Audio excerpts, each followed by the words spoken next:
మన కథల సమయంకి స్వాగతం. అత్తమ్మ అమ్మ కాలేదా?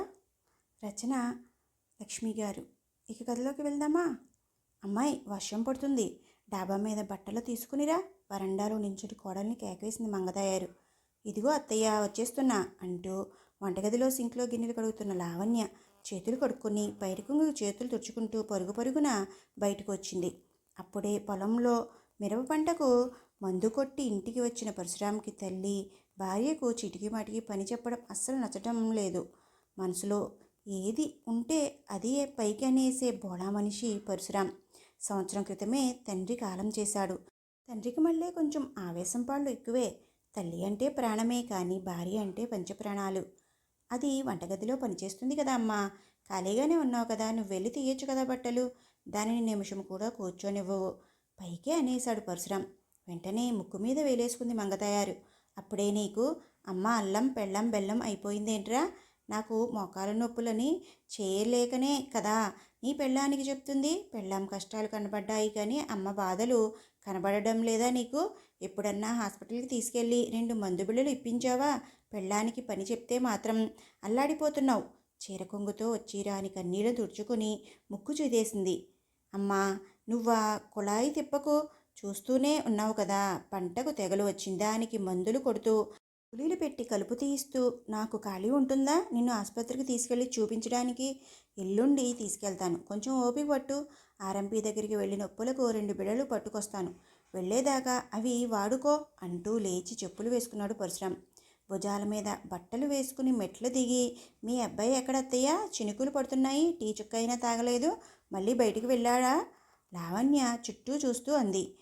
డాక్టర్ బాబు దగ్గరికి వెళ్ళొస్తాను అని వెళ్ళాడమ్మాయి.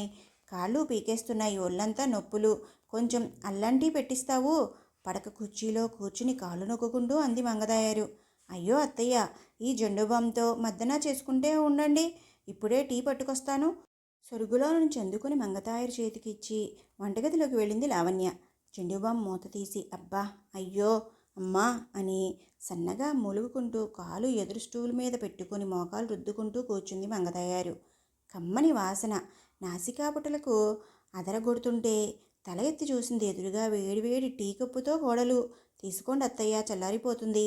పొగలు కక్కుతున్న టీ కప్పు చేతికి అందించింది. నువ్వు ఒక కప్పు తాగి ఆ గిన్నెలు కడిగి వంట పని పూర్తి చేయమ్మాయి. వర్షం బాగా పడేలా ఉంది, కరెంటు తీసేస్తారేమో. టీ సిప్ చేస్తూ బయటకు చూస్తూ అంది తిను. నీరసంగా ఉన్నా పైకి చెప్పే ధైర్యం లేక అలాగే అత్తయ్య అనుకుంటూ లోపలికి వెళ్ళింది లావణ్య. చూస్తుండగానే సన్నగా మొదలైన చినుకులు కాస్త ఊపందుకొని పెద్ద జల్లు అయింది. వాన పెరిగింది. గొడుగన్నా పట్టుకెళ్ళలేదు. పాపం తడిసిపోతాడేమో ఏంటో, నిమిషం కూడా ఖాళీగా ఉండడు. మనసులో అనుకునేది చిన్నగా బయటికే అనేస్తూ వంట పని చేసుకుంటుంది లావణ్య. వంటగది కిటికీ అటుకేసే ఉండడంతో పడక కుర్చీలో కూర్చుని ఉన్న మంగతాయారి కోడలి మాటలు చిన్నగా వినిపిస్తూనే ఉన్నాయి. ఇదిగో అమ్మాయి, వాడు నీకు మొగుడు కావడానికి ముందు నాకు కొడుకు. వాడి మంచి చెడులు నాకు తెలుసు. వాడు నా కోసమే డాక్టర్ దగ్గరికి వెళ్ళాడు అని నువ్వు కావాలనే వాడి మీద పెట్టి నన్ను అంటున్నావు అని నాకు అర్థమైంది. కానీ కొంచెం నోరు మూసుకుని పని కానివ్వు, గట్టిగానే అరిచింది. తన గొంతు వినగానే సైలెంట్ అయిపోయింది లావణ్య. భర్త గురించి 4 ముక్కలు మాట్లాడుకునే హక్కు కూడా ఈ ఇంట్లో నాకు లేదా? అన్నిటికీ అబద్ధాలే అని మనసులో బాధపడుతూ కన్నీరు పెట్టుకుంది లావణ్య. అరగంటకి వాన తెరపించింది. కానీ అప్పటికే పూర్తిగా తడిసిపోయి వచ్చాడు పరశురాం. వాన తగ్గాక అక్కడే ఆగకపోయావేంట్రా? చూడు ఎలా తడిసిపోయావో, చిరకొంగుతో కొడుకు తల తుడుస్తూ కంగారుగా అంది మంగతాయారు. భర్తను చూడగానే టవల్ అందుకుని ఇద్దామని వాకిట్లోకి వచ్చి ఆ దృశ్యం చూసి అక్కడే ఆగిపోయింది. ఇప్పుడు వెళ్తే అత్తగారు మళ్ళీ ఏమంటారో అని భయపడుతూ. చూసావట్రా, మొగుడు వానలో తడిసిపోయి వచ్చాడు, ఒక తుండుగుడ్డ చేతికిద్దాం అని కూడా లేదు నీ పెళ్ళానికి. ఉన్నట్టుండి సంభాషణ తన మీదికి మళ్ళడం, అత్తయ్య తనని దిప్పేయడం చూసి ముఖం చిన్నబుచ్చుకుంది లావణ్య. భర్త ఏమంటాడో చూద్దామని అలానే వాకిల్లో ఒక పక్కకి నించుని గమనిస్తుంది. దాన్ని నువ్వు ఖాళీగా ఎక్కడ ఉంచుతున్నావు అమ్మా? తుండుగుడ్డ చేతికి ఇవ్వడానికి. ఎప్పుడో దానిని ఏదో ఒకటి అని దెప్పేయకపోతే నీకు పొద్దుపోదు అనుకుంటా చిరాగ్గానే అన్నాడు. పెళ్ళాం మీద మాట పడనీవు కదా, అక్కడికి నేనేదో గయ్యాలి అన్నట్టు. మూతి తిప్పుకుంటూ వెనక్కి తిరిగింది మంగతాయారు. ఆ వెనకే లావణ్య టవల్ పట్టుకుని నుంచుని ఉండడం చూసి గతుక్కుమంది. అత్తయ్య, టవల్ ఇద్దామని నసుకుతున్న కోడల్ని చూస్తూ వాడి తల తుడిచి బట్టలు మార్చుకోమను, జలుబు చేస్తుంది. ఆ పని అయితే ముగ్గురం అన్నం తిందాము అంటూ తన గదిలోకి వెళ్ళింది మంగతాయారు. వెళ్తున్న తనని చూస్తూ ఇద్దరూ చిరునవ్వు నవ్వారు. గొంతు కంచుగాని మనసు కనకం అనుకుంటూ. మంగతాయరకు ఒక్కగానొక్క కొడుకు పరశురాం. పేరుకు తగ్గట్టే కొంచెం ఆవేశపరుడు. ఎవరన్నా చిన్న మాట అన్నా పడడు.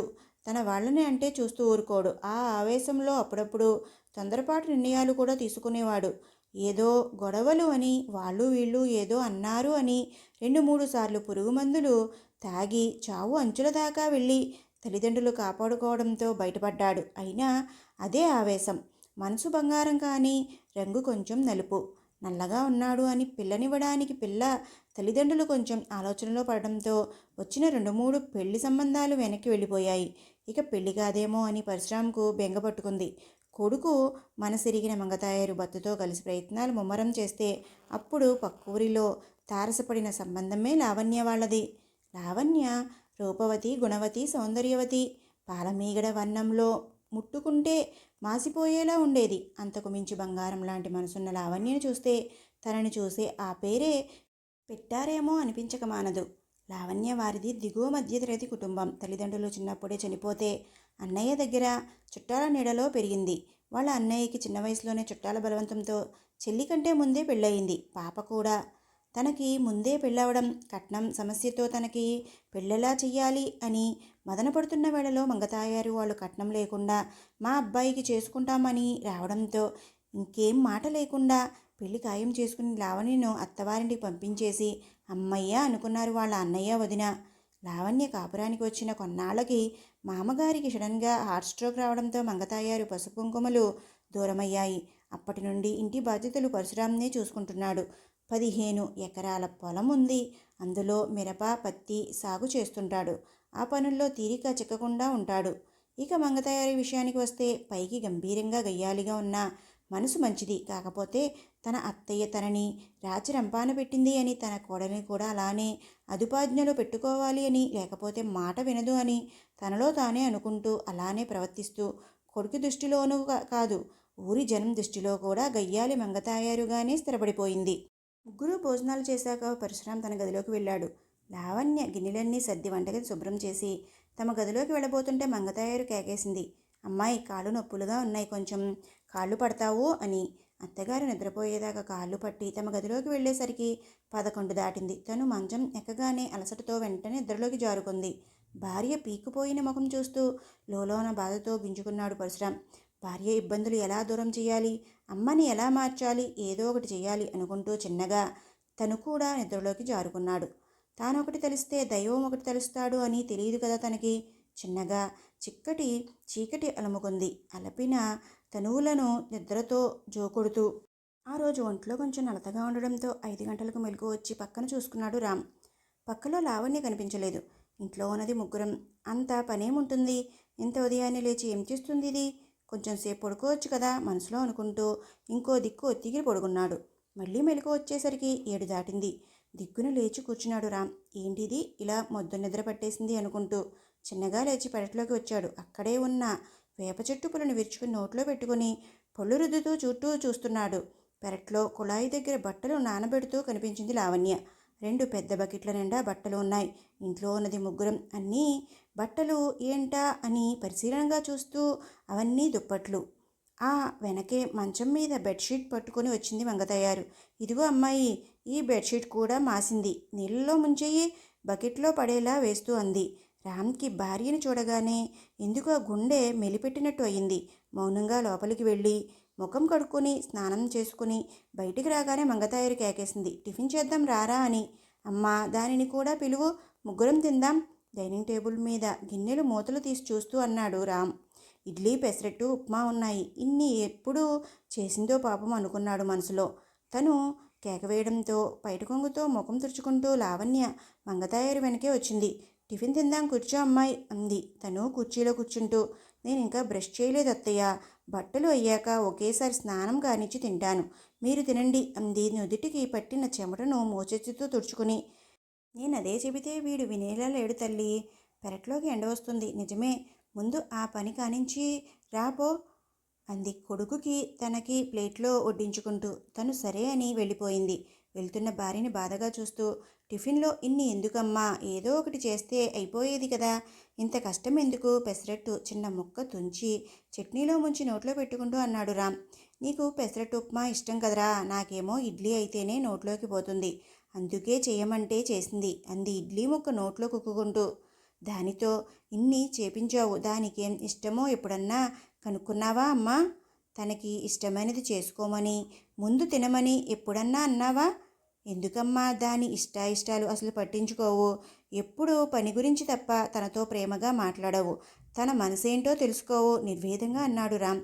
ఆ మాట వింటూనే మంగతాయారు ముఖంలో రంగులు మారిపోయాయి. నువ్వేంట్రా పొద్దస్తమానం పెళ్ళాం జపం చేస్తావు, నిన్ను కని ఇంత పెద్ద చేసిన తల్లి అంటే మాత్రం నీకు చిన్నచూపు, ఎప్పుడు పెళ్ళాం కష్టపడుతుందో అని ఓ తెగ ఇదైపోతూ ఉంటావు, అసలు ఇంట్లో పనులు కూడా చేసుకోకపోతే నీ పెళ్ళాం ఎందుకురా, కోపంగా అంది మంగతాయారు. కదిలిన తేనె తుట్టని ఇంకా కదిలించడానికి ఇది సమయం కాదని ఏదో తిన్నా అనిపించి చేతులు కడుక్కుని మౌనంగా లేచాడు రామ్. లావణ్య పనంతా అయ్యేసరికి 10:30 దాటింది. అంత తిన్నా అనిపించి వంటగదిలో మళ్ళీ మధ్యాహ్నం వంట ఏర్పాట్లలో గిన్నెలు కడగడంలో మునిగిపోయింది. మంగతాయారు టీవీ పెట్టుకుని కులాసాగా సీరియల్ చూసుకుంటూ కూర్చుంది. ఆ రోజు నీరసంగా ఉందని బయటికి వెళ్లకుండా ఇంటి పట్టునే ఉండడంతో రామ్కి ఇంట్లో పరిస్థితి అంతా పూర్తిగా అర్థమైంది. మధ్యాహ్నం భోజనాలు అయ్యాక అలా కూర్చోగానే తలుపు తట్టిన చప్పుడైతే తలుపు తీసింది లావణ్య. ఎదురుగా వాళ్ళ అన్నయ్య చాన్నాళ్ళ తరువాత రావడంతో సంతోషంగా నవ్వుతూ చెయ్యి పట్టుకుని లోపలికి తీసుకెళ్ళింది లావణ్య. ఎలా ఉన్నావు అన్నయ్య, వదిన, బుజ్జులు బాగున్నారా అని ప్రేమగా పలకరిస్తూ. రామ్ మంగతయ్యారు కూడా ఆ మాట ఈ మాట మాట్లాడాక లావణ్య అన్నయ్య అబ్బాయి చిన్నగా అన్నాడు. అత్తమ్మ, మా బుజ్జిది పెద్దదయ్యింది కదా, చుట్టాల వరకు పిలుచుకొని చిన్న ఫంక్షన్ చేసుకుంటున్నాం, అమ్మాయిని తీసుకెళ్దాం అని వచ్చాను, పంపిస్తే నాతో పాటు ఇప్పుడు తీసుకెళ్తాను, ఫంక్షన్ అయ్యాక నేనే తీసుకొచ్చి దిగబెడతాను. రామ్ ఏదో చెప్దాం అనుకునేలోపు మంగతయ్యారు అందుకుంది.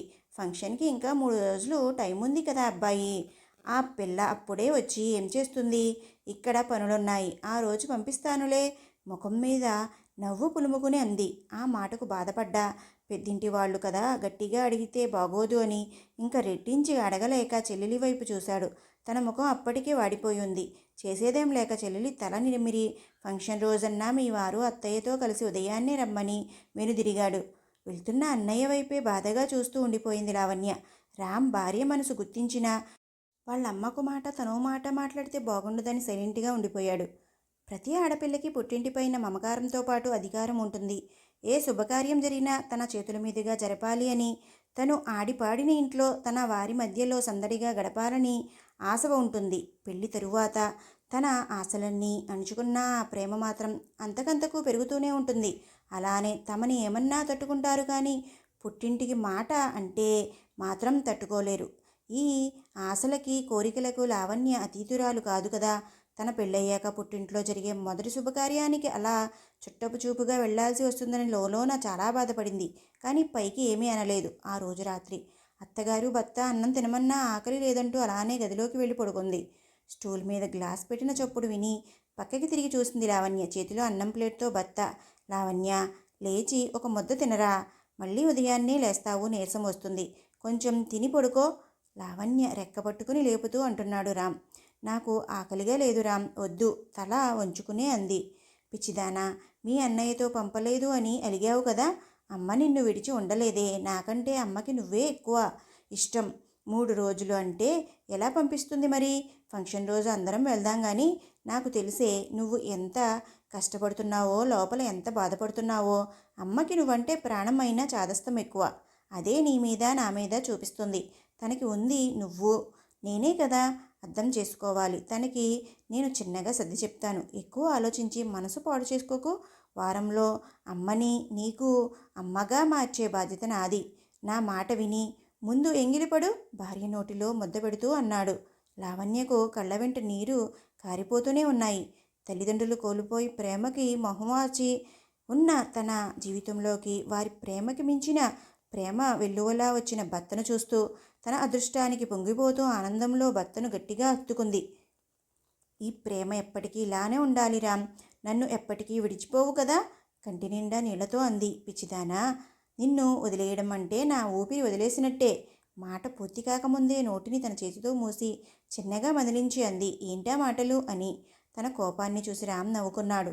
రామ్ చేతులతో కడుపు నిండా తిని మనసు నిండా తన ప్రేమను నింపుకుని ఆదమరిచి పసిపాపల్లే భర్త కౌగిట్లో ఒదిగి నిద్రలోకి జారుకుంది లావణ్య. ఎప్పటిలానే తెల్లారింది. రోజువారీ ఇంటి పనిలో మంగతాయర్ గారి సారథ్యంలో లావణ్య ఎప్పటిలానే చెమటలు కక్కుతుంది.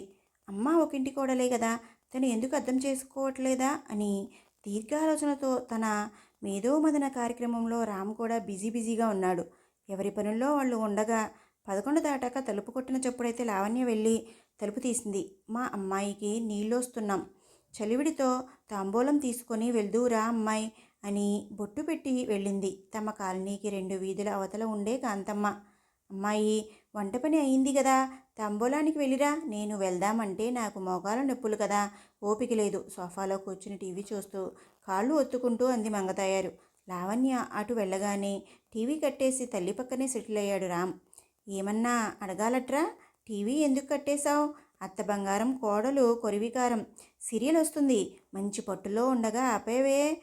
తెగ బాధపడిపోతూ అంది మంగతయ్యారు. అవునమ్మా, మాట్లాడాలి. లావణ్యని వాళ్ళ అన్నయ్య తీసుకెళ్తాను అని వస్తే ఎందుకు వద్దన్నావు?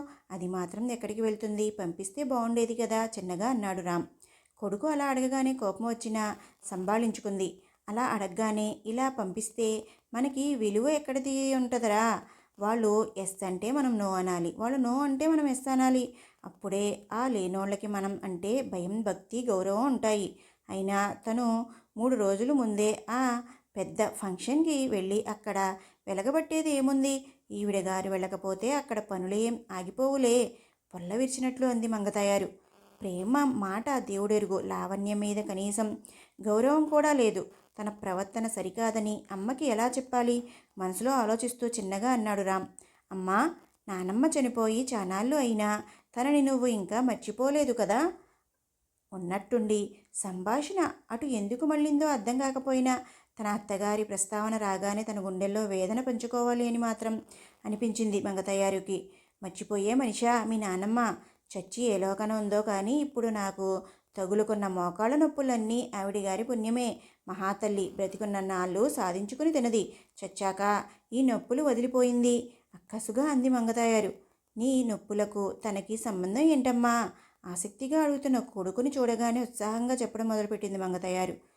నీకు మళ్ళీ మీ నాన్నమ్మ కూడా మీ నాన్నగారు ఒక్కరే సంతానం. బయట పిల్ల పేదోళ్ళ అమ్మాయి అయితే బాగా చూసుకుంటుంది అని నన్ను చేసుకున్నారు. అప్పటి నుంచి నా కష్టాలు మొదలు.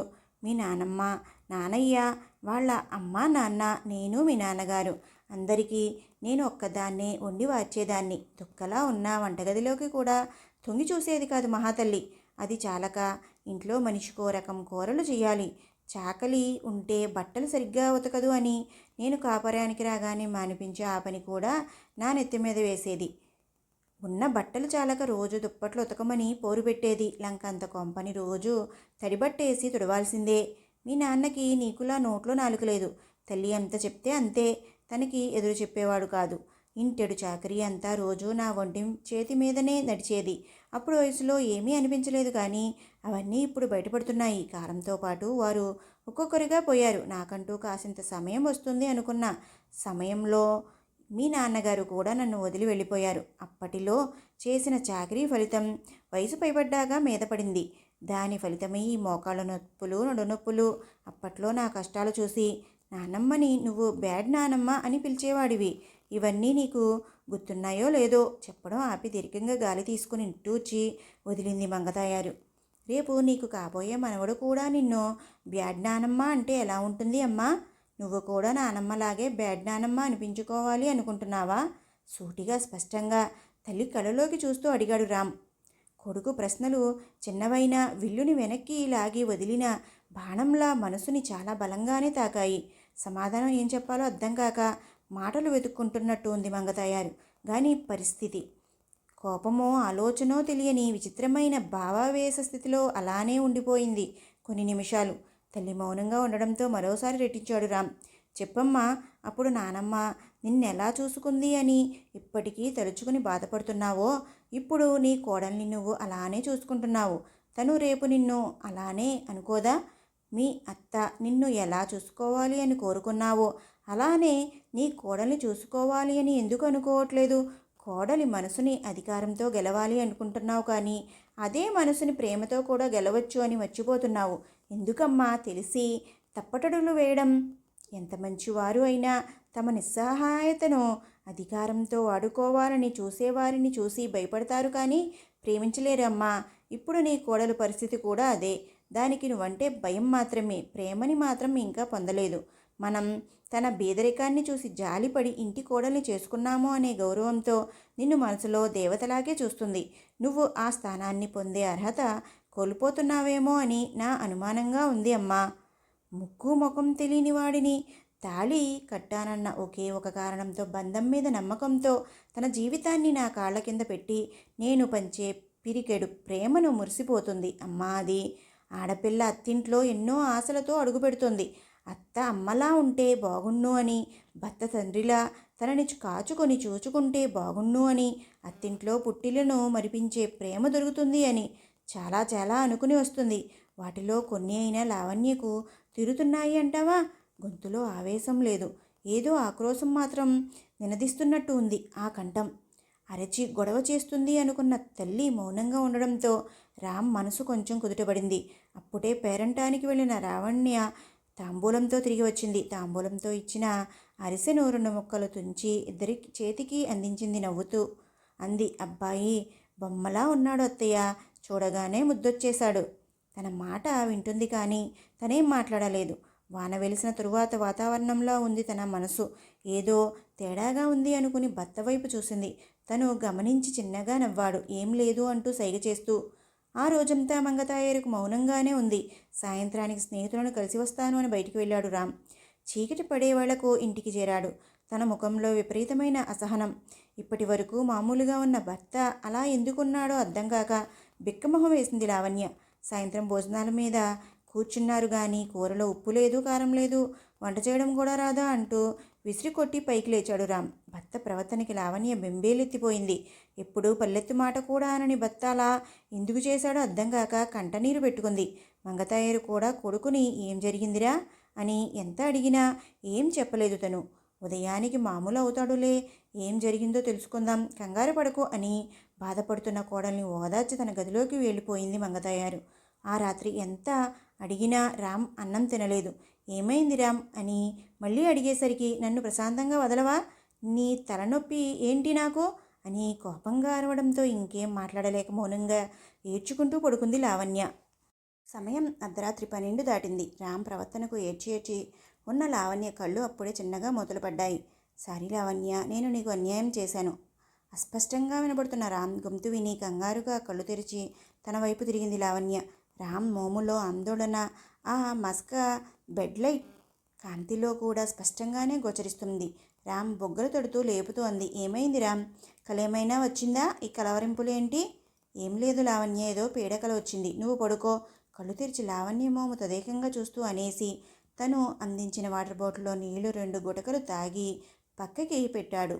బాగా ఎడవడం వల్ల కళ్ళు ఎర్రగా ఉబ్బిపోయి ఉన్నాయి. ఎర్రనైన తన చెక్కిళ్ళు ఇంకా ఎరుపును పులుముకొని వానలో తడిసిన కలువలా ఉంది తన మోము. రామ్ అలా అనగానే ఇంకేం మాట్లాడలేక మౌనంగా ఒక పక్కకి ముడుచుకొని పడుకుంది లావణ్య. తనని అలా చూడగానే రాత్రి తన ప్రవర్తన గుర్తొచ్చి తన మీద తనకి అసహ్యం వేసింది రాముకి. జరిగిన దాంట్లో తన తప్పు ఏం లేకున్నా తన మనసు నొప్పించాననే అని మనసులో బాధపడుతూ తన భుజాలు పట్టుకొని తన వైపు తిప్పుకుంటూ ఆ స్పర్శలో ప్రేమ కోసమే ఎదురుచూస్తున్న లావణ్య భుజాలపై తన చేయి పడగానే అప్రయత్నంగానే ఇచ్చిన బొమ్మలా గిర్రున తన వైపుకు తిరిగింది. లావణ్య, సారీరా, నేను అలా చేయకుండా ఉండాల్సింది. ఏదో కోపంలో నీ మీద అరిచేశాను, నన్ను మన్నించు. తన కళ్ళల్లోకి ప్రేమగా చూస్తూ చుబుకం పట్టుకుని అన్నాడు రామ్. తను ఆ మాట అనగానే తనను గట్టిగా హత్తుకుని వెక్కి వెక్కి ఏడ్చింది లావణ్య. నీ ప్రేమని తప్ప కోపాన్ని నేను తట్టుకోలేను రామ్. ఆ కోపంలో నన్ను దూరంగా పెడితే అస్సలు తట్టుకోలేను. నీకు దూరంగా ఉన్న ఒక్కో క్షణం నాకు నరకంలా ఉంది. నువ్వు మాట్లాడకుండా ఉంటే నా ప్రాణం పొయ్యేలా ఉంది. అమ్మా నాన్న ప్రేమకి నోచుకోలేకపోయినా నేనెప్పుడు ఇంత బాధపడలేదు. కానీ ఇప్పుడు నిజమైన బాధ ఎలా ఉంటుందో, ప్రేమ ఎలా ఉంటుందో నీతో జీవితం పంచుకున్నాకే తెలిసింది. నాలో సగం కాదు రామ్, పూర్తిగా నువ్వే నిండిపోయావు. నీ ప్రేమతో నన్ను పిచ్చిదాన్ని చేశావు. నేను కాదు నువ్వు. కోపం వస్తే కొట్టు తిట్టు, అంతేగాని నాకెప్పుడు దూరంగా ఉండాలి అనుకోకు రామ్, ప్లీజ్. రామ్ గుండెల్లో తలదాచుకుని ఏడుస్తూ అంది లావణ్య చిన్నపిల్లల్లా. ఎక్కిళ్ళు పెడుతూ తన గుండెని తడిపిన తన ప్రేమని తలుచుకుని తన అదృష్టానికి పొంగిపోతూనే, ఈ చిన్న దూరానికే ఇది ఇలా అయిపోతుంది, భవిష్యత్తులో నాకేమైనా జరగరాని జరిగితే ఏమవుతుందో పిచ్చిది అనుకుంటూ తనని బలంగా గుండెలకు హత్తుకున్నాడు. పిచ్చిదానా, నీకు దూరంగా నేనెక్కడికి వెళ్తానే? ఒకవేళ చచ్చినా నీ చుట్టూ దెయ్యమై తిరుగుతాను, కానీ నిన్ను వదిలిపోను. నేను ఉన్నా లేకున్నా ధైర్యంగా ఉండాలి, కానీ ఇలా డీలా పడిపోవద్దు. అయినా ఇంతకు ముందు కూడా చెప్పా కదా, నిన్ను విడిచి వెళ్ళడం అంటే నా శ్వాస ఆగిపోయినట్లే అని. తన నోటిని తన చేత్తో మూస్తూ అంది చిరుకోపంగా అంది. ఇలా మాట్లాడవద్దు అని ఎన్నిసార్లు చెప్పారా? అయినా ఎందుకు ఇలా చేస్తావు? మనసులో బాధ కళ్ళల్లో కోపంగా మారేసరికి వింతగా మెరుస్తుంది తన వదనం. చంద్రబింబంలా మెరుస్తున్న తన మోమును అపురూపంగా చేతుల్లోకి తీసుకుని గుండెలకు హత్తుకుని అన్నాడు, సారీరా అని. కిటికీలో నుంచి కనువిందు చేస్తున్న జాబిల్లి పూర్తిగా మబ్బుల చాటుకు వెళ్ళి దాక్కుంది. రేయి గడిచింది. సూర్యుని నునులేత కిరణాలు సూటిగా కళ్ళలోకి పడగానే దిగ్గున కళ్ళు తెరిచింది లావణ్య. పక్కనే రామ్ తనని పొదివి పట్టుకుని పసిపాపలా నిద్రపోతున్నాడు. చిన్నగా తన చేయి తీసి పక్కకు పెట్టి, అమ్మో ఏడయింది, అత్తయ్య గారు ఏమంటుందో ఏమో అనుకుంటూ కంగారుగా లేచి చీర సర్దుకుని బయటికి వచ్చింది. ఎప్పటిలానే నిద్రమొహం కడుక్కుని చీపురు బకెట్ నీళ్లు తీసుకుని బయటికి రాగానే వాకిట్లో అందమైన ముగ్గు దర్శనం ఇచ్చింది. ముచ్చటైన ఆ ముగ్గును చూడగానే ఆశ్చర్యం పోవడం తన వంతయింది. చిన్నగా వంటగదిలోకి వచ్చేసరికి గిన్నెలన్నీ కడిగేసి వంట అరుగు శుభ్రంగా కడిగేసి ఉంది. షాక్ మీద షాక్లు. ఏంటా ఇదంతా అనుకుంటూ బయటికి రాగానే చేతిలో తరిగిన ఉల్లిపాయలు, పచ్చిమిర్చి, టమాటా ముక్కలు ప్లేట్తో మంగతాయారు ఎదురొచ్చింది. వెళ్ళి వాడిని లేపి, నువ్వు తయారవ్వు, ఈరోజు మీ అన్నయ్య కూతురికి మంగళస్నానం కదా, మర్చిపోయావా? ఇద్దరు త్వరగా కానివ్వండి, ఈలోపు ఉప్మా చేసేస్తాను, తిని ముగ్గురం బయలుదేరదాం. బుజ్జికి పట్టుచీర తీసిపెట్టాను, పెట్టడానికి ఏం లేదని కంగారు పడకు. తనదైన రీతిలో ముచ్చటగా చెప్పుకుంటూ పోతున్న అత్తగారి వాగ్దాటిని ముద్దుగా వింటూ బొమ్మలా నిల్చుండిపోయింది లావణ్య. తనని గమనించి తన గొంతుతో ఇంకోసారి అరిచింది, వెళ్ళమ్మాయి, లేట్ అవుతుంది, మీ అన్నయ్య వదిన ఎదురు చూస్తుంటారు. ఉలిక్కిపడి ఈ లోకంలోకి వచ్చింది లావణ్య తడబడుతూ. సరే అత్తయ్య, వెళ్తున్నా అంటూ పరుగున వెళ్తున్న తనని చూస్తూ నవ్వుకుంది మంగతయారు. రామ్, ఈరోజు బుజ్జిదాన్ని మంగళస్నానం, అత్తయ్య మనల్ని తయారవ్వమంటుంది, ముగ్గురం టిఫిన్ చేసి వెళ్దామంది, త్వరగా రెడీ అవ్వు. తనని లేపి తను బాత్రూంలో దూరింది. కుంకుమ రంగు బార్డర్తో లేతాకు పచ్చ రంగుతో ఉన్న తమ పెళ్లి చీరను కట్టుకుని తయారైంది. అప్పటికి రామ్ అలానే నిద్రపోతూ ఉంటే మరోసారి లేపి అంది, రామ్, ఈరోజు నీకు ఏమైంది? ఎప్పుడు ఉదయాన్నే 5ంటికి లేస్తావు, ఆరోగ్యం బాగాలేదా? నుదుటి మీద చెయ్యి వెయ్యగానే లేచి కూర్చుని తనని రెప్ప కొట్టకుండా చూస్తూ అన్నాడు రామ్. నువ్వెప్పుడూ ఇలానే నిండుగా లక్ష్మీదేవిలా ఉండాలి లావణ్య. అబ్బా రామ్, తర్వాత తీరిగ్గా నీ కోరికలు చెప్పొచ్చు కానీ ముందు లేవు, రెక్క పట్టుకుని లేపుతూ అంది లావణ్య. సరిగ్గా అప్పుడే మంగతాయారు లోపలికి వచ్చింది. తనని చూడగానే కంగారుగా చెయ్యి వదిలేసరికి మంచం మీద దబ్బుని పడ్డాడు. నడుము పట్టుకుని చచ్చాన్రోయ్ దేవుడా అనుకుంటూ తల్లివైపు చూశాడు. చిత్రంగా తను కూడా లేతాకు పచ్చ పట్టుచీరనే కట్టుకుని ఉంది. ఏంట్రా, ఇంకా కాలేదా మీది? ఇంకెప్పుడు వెళ్దాం? ఎండవుతుంది, లేట్ అయితే బాగుండదు, కానివ్వరా బతిమాలుతూ అంది మంగతాయారు. ఒకే రంగు చీరలో ముచ్చటగా ఉన్న తల్లిని భార్యని చూసి మురిసిపోతూ బలవంతంగా బాత్రూంలోకి దూరాడు. టిఫిన్లు అయ్యాక వెళ్ళే టైంకి అన్నాడు, అమ్మా నేను రాలేను, బాగా తలనొప్పిగా ఉంది, నువ్వు లావణ్యని తీసుకుని వెళ్ళు. అడిగితే అబ్బాయికి ఒంట్లో బాగోలేక రాలేదు అని చెప్పు. లావణ్య ఏడుపు ముఖంతో అంది. రామ్, నువ్వు రాకుండా ఎలా వెళ్ళాలి? సరే అత్తయ్య వెళ్తుంది, తలనొప్పి అంటున్నావు కదా, నేను ఉండిపోతాను.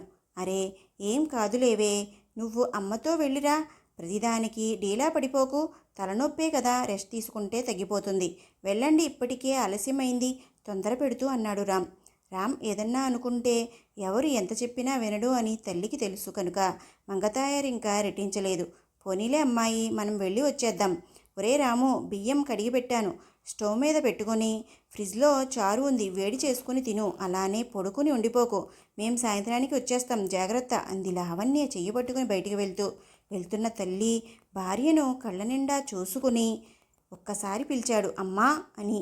ఇద్దరూ ఒకేసారి వెనక్కి తిరిగి తనని చూడగానే తల్లి చేతిలో ఉన్న భార్య చెయ్యి వైపు చూస్తూ అన్నాడు, అమ్మా నువ్వు, లావణ్య జాగ్రత్త అని. సరేరా, కంగారు పడకు, నేను ఉన్నా కదా, నవ్వుతూ అంది మంగతాయారు. లావణ్య పుట్టిల్లు పక్క ఊరే కావడంతో ఆటోలో పావుగంటలో చేరిపోయారు. సరిగ్గా 9:30కి దిగిన చెల్లిని పెద్దావిడిని సాదరంగా ఆహ్వానించి ఉన్నంతలో చక్కగా మర్యాద చేశారు అబ్బాయి దంపతులు. మంగతాయారు బంధువులతో మాట్లాడుతూ ఉంటే లావణ్య మేనకోడలి దగ్గరికి వెళ్ళి తనని అలంకరించడంలో ఆనందాన్ని ఆస్వాదించడంలో మునిగిపోయింది. చక్కగా పాపిట తీసి దువ్వి జడగంటలు పెట్టి వాలుజడ అల్లి మల్లెలు కనకాంబరాలు కలిపి అల్లిన మాలను పూల జడలో ఆ జడ చుట్టూ చుట్టింది. చారడేసి కళ్ళకు కాటికి దిద్ది తెల్లని రాయి పొదివిన బిందె నుదుటికి పెట్టి దాని క్రిందే చిటికెడు కుంకుమ పెట్టి చెయ్యి అడ్డంగా పెట్టి కళ్ళలో కుంకుమ పడకుండా ఊదింది. తన అత్తగారు తీసుకున్న పట్టు చీర కట్టి అలంకరణ పూర్తి చేసి తన కళ్ళ ముందు ఉన్న పొత్తడి బొమ్మలా ఉన్న బుజ్జిని అలానే చూస్తూ ఉండిపోయింది. తన చేతుల్లో పెరిగిన పిల్ల అప్పుడే ఎంత పెద్దదైంది అని మిటికలు విరిచి దిష్టి తీస్తూ రేపో మాపో నిన్ను ఓ అయ్య చేతిలో పెట్టేస్తే ఓ పనైపోతుందే బుజ్జి. బుజ్జిని ఆట పెట్టిస్తూ నవ్వుతూ అంది లావణ్య. పో అత్త, అప్పుడే నాకు పెళ్ళేంటి, నేను ఇంకా చిన్నపిల్లనే. సిగ్గుపడుతూనే అత్తగవిట్లో ఒదిగిపోయింది ఆ చిన్నారి. అలా తన వారి మధ్యలో సందడి చేస్తూ సంతోషంగా గడిపింది లావణ్య. రామ్ తలనొప్పి అని రాలేదని బాధపడినా అత్తగారు చెల్లిని ప్రేమగా దగ్గరికి తీసుకుని మాట్లాడడం, తను సంతోషంగా ఉండడం చూసి ఆ బాధ మర్చిపోయాడు అబ్బాయి. వేడుకలో బంధువులందరి చూపులు బంగారు బొమ్మలా ఉన్న లావణ్య మీదే. నీ కోడలు లక్ష్మీదేవిలా ఉంది మంగతాయారు, నీ కొడుకు చాలా అదృష్టవంతుడు అంటుంటే మంగతాయారు కూడా పొంగిపోయింది. అతి కొద్దిమంది బంధువుల సమక్షంలో ఉన్నంతలో పొందికగా ఏ లోటు రాకుండా చక్కగా వేడుకను జరిపించిన ఆ దంపతులను మంగతయారు ఏర్పాట్లను మెచ్చుకుంది. ఆ ఆప్యాయతకే ఉబ్బి తబ్బిబ్బయ్యారు ఆ జంట. అత్తగారు అందరిలో ఎలా ఉంటుందో అని భయపడిన లావణ్య అన్నయ్య వదినతో ప్రేమగా పలంకరించడం, అంతే ప్రేమగా తనని గౌరవించడం చూసి ఊపిరి పీల్చుకుంది. భోజనాలు అయ్యి సాయంత్రం గడిచేసరికి వచ్చిన బంధువులు ఒక్కొక్కరుగా వెళ్ళిపోయారు. సందడిగా ఉన్న ఆ ఇల్లు చిన్నగా నిశ్శబ్దం లోగిలిలోకి జారుకుంది. లావణ్య మంగతయారు వసారలో వేసిన కుర్చీలో కూర్చుని అన్నావదినతో మాట్లాడుతుంటే లావణ్య చేతిలో ఫోన్ రింగ్ అయింది. ఎవరిదమ్మా ఫోను? రింగ్ టోన్ వినబడగానే సంభాషణ ఆపి అడిగింది మంగతయారు. సునీల్ అన్నయ్య దత్తయ్య, స్క్రీన్ మీద పేరు చూసి చెప్తూ లిఫ్ట్ చేసింది లావణ్య. హలో అన్నయ్య. అమ్మా లావణ్య, వాడు పక్కన ఉన్నాడా? లేదన్నయ్య, అత్తయ్య నేను మా అన్నయ్య దగ్గరికి వచ్చాము. బుజ్జిదాని ఫంక్షన్ కదా, తను తలనొప్పి అని ఇంట్లోనే ఉండిపోయాడు. ఏమైంది అన్నయ్య? గొంతులో కంగారు చూసి ఆతృతగా అడిగింది. వాడికి ఫోన్ చేస్తుంటే తీయట్లేదు తల్లి, గంట నుంచి ట్రై చేస్తున్నాను. ఫోన్ రింగ్ అవుతుంది కానీ లిఫ్ట్ చేయట్లేదు, అందుకే నీకు చేశాను తడబడుతూ అన్నాడు సునీల్. తలనొప్పి అన్నారు కదా, పడుకున్నాడేమో అన్నయ్య. ఎందుకో కంగారు పడుతున్నట్టు ఉంది మీ గొంతు. ఏం జరిగింది అన్నయ్య? తన వైపే చూస్తున్న అత్తయ్య వైపు చూస్తూ ఆందోళనగా అంది లావణ్య. ఏం లేదు చెల్లెమ్మ, నిన్న చెరువుగట్టు దగ్గర ఆ సూరిగాడితో చిన్న గొడవ జరిగింది. నేను సర్ది చెప్పి వాడిని ఇంటికి పంపించాను. కోపంగా వెళ్ళాడు. వీడికి అసలే ఆవేశం ఎక్కువ. ఫోన్ లిఫ్ట్ చేయకపోయేసరికి టెన్షన్లో నీకు చేశాను తల్లి. నేను ఊరిలో లేను. ముందు మీరు ఇంటికి వెళ్ళండి, ఇంటికి వెళ్ళగానే నాకు ఫోన్ చేయండి చెప్పి ఫోన్ పెట్టేశాడు సునీల్. సునీల్ చెప్పింది అత్తగారికి అన్నావదనులకు చెప్పి హడావుడిగా బయలుదేరిన లావణ్యను ఆపి సారే పెట్టి బొట్టు పెట్టింది లావణ్య వదిన. ఈసారి తప్పకుండా తమ్ముణ్ణి తీసుకుని రావాలి, అంతా శుభమే జరుగుతుంది, కంగారు పడకు, క్షేమంగా వెళ్ళిరా తల్లి అంటూ అన్నా వదిన సాగనంపారు. ఆటోలో కూర్చున్న లావణ్య మంగతయ్యారు గుండెలు ఒక్కటికి 10 సార్లు కొట్టుకుంటున్నాయి. బ్యాగ్లో ఫోన్ తీసి రామ్కి 10వ కాల్ కలిపింది. మీరు కాల్ చేసిన వ్యక్తి ప్రస్తుతం సమాధానం ఇవ్వడం లేదు, దయచేసి కాసేపాగు మళ్ళీ ప్రయత్నించండి అంటూ రికార్డెడ్ వాయిస్ వినగానే చిరాకు పుట్టి ఫోన్ బ్యాగ్లోకి గిరాటేసింది. కంగారు పడకమ్మాయి, పడుకున్నాడు కదా, తనకి ధైర్యం చెప్పడానికి అంది. కానీ తను లోపల భయపడుతూనే ఉంది. అసలు ఏం గొడవ జరిగి ఉంటుంది? ఆ సూరిగాడు ఏమన్నాడు? వాడికి అసలే వెదురుబోతూ ఏమన్నాడో? నిమిషాలు యుగాలుగా గడుస్తుంది ఆ ఆటోలో సమయం. ముందు రోజు సాయంత్రం చెరువుగట్టు దగ్గర ఉదయం మీ ఆవిడ మా వీధికి వచ్చిందిరా మామ. కళ్ళన్నీ తన మీదే అనుకో, ఎంతైనా నక్కతోక తొక్కి ఉంటావు.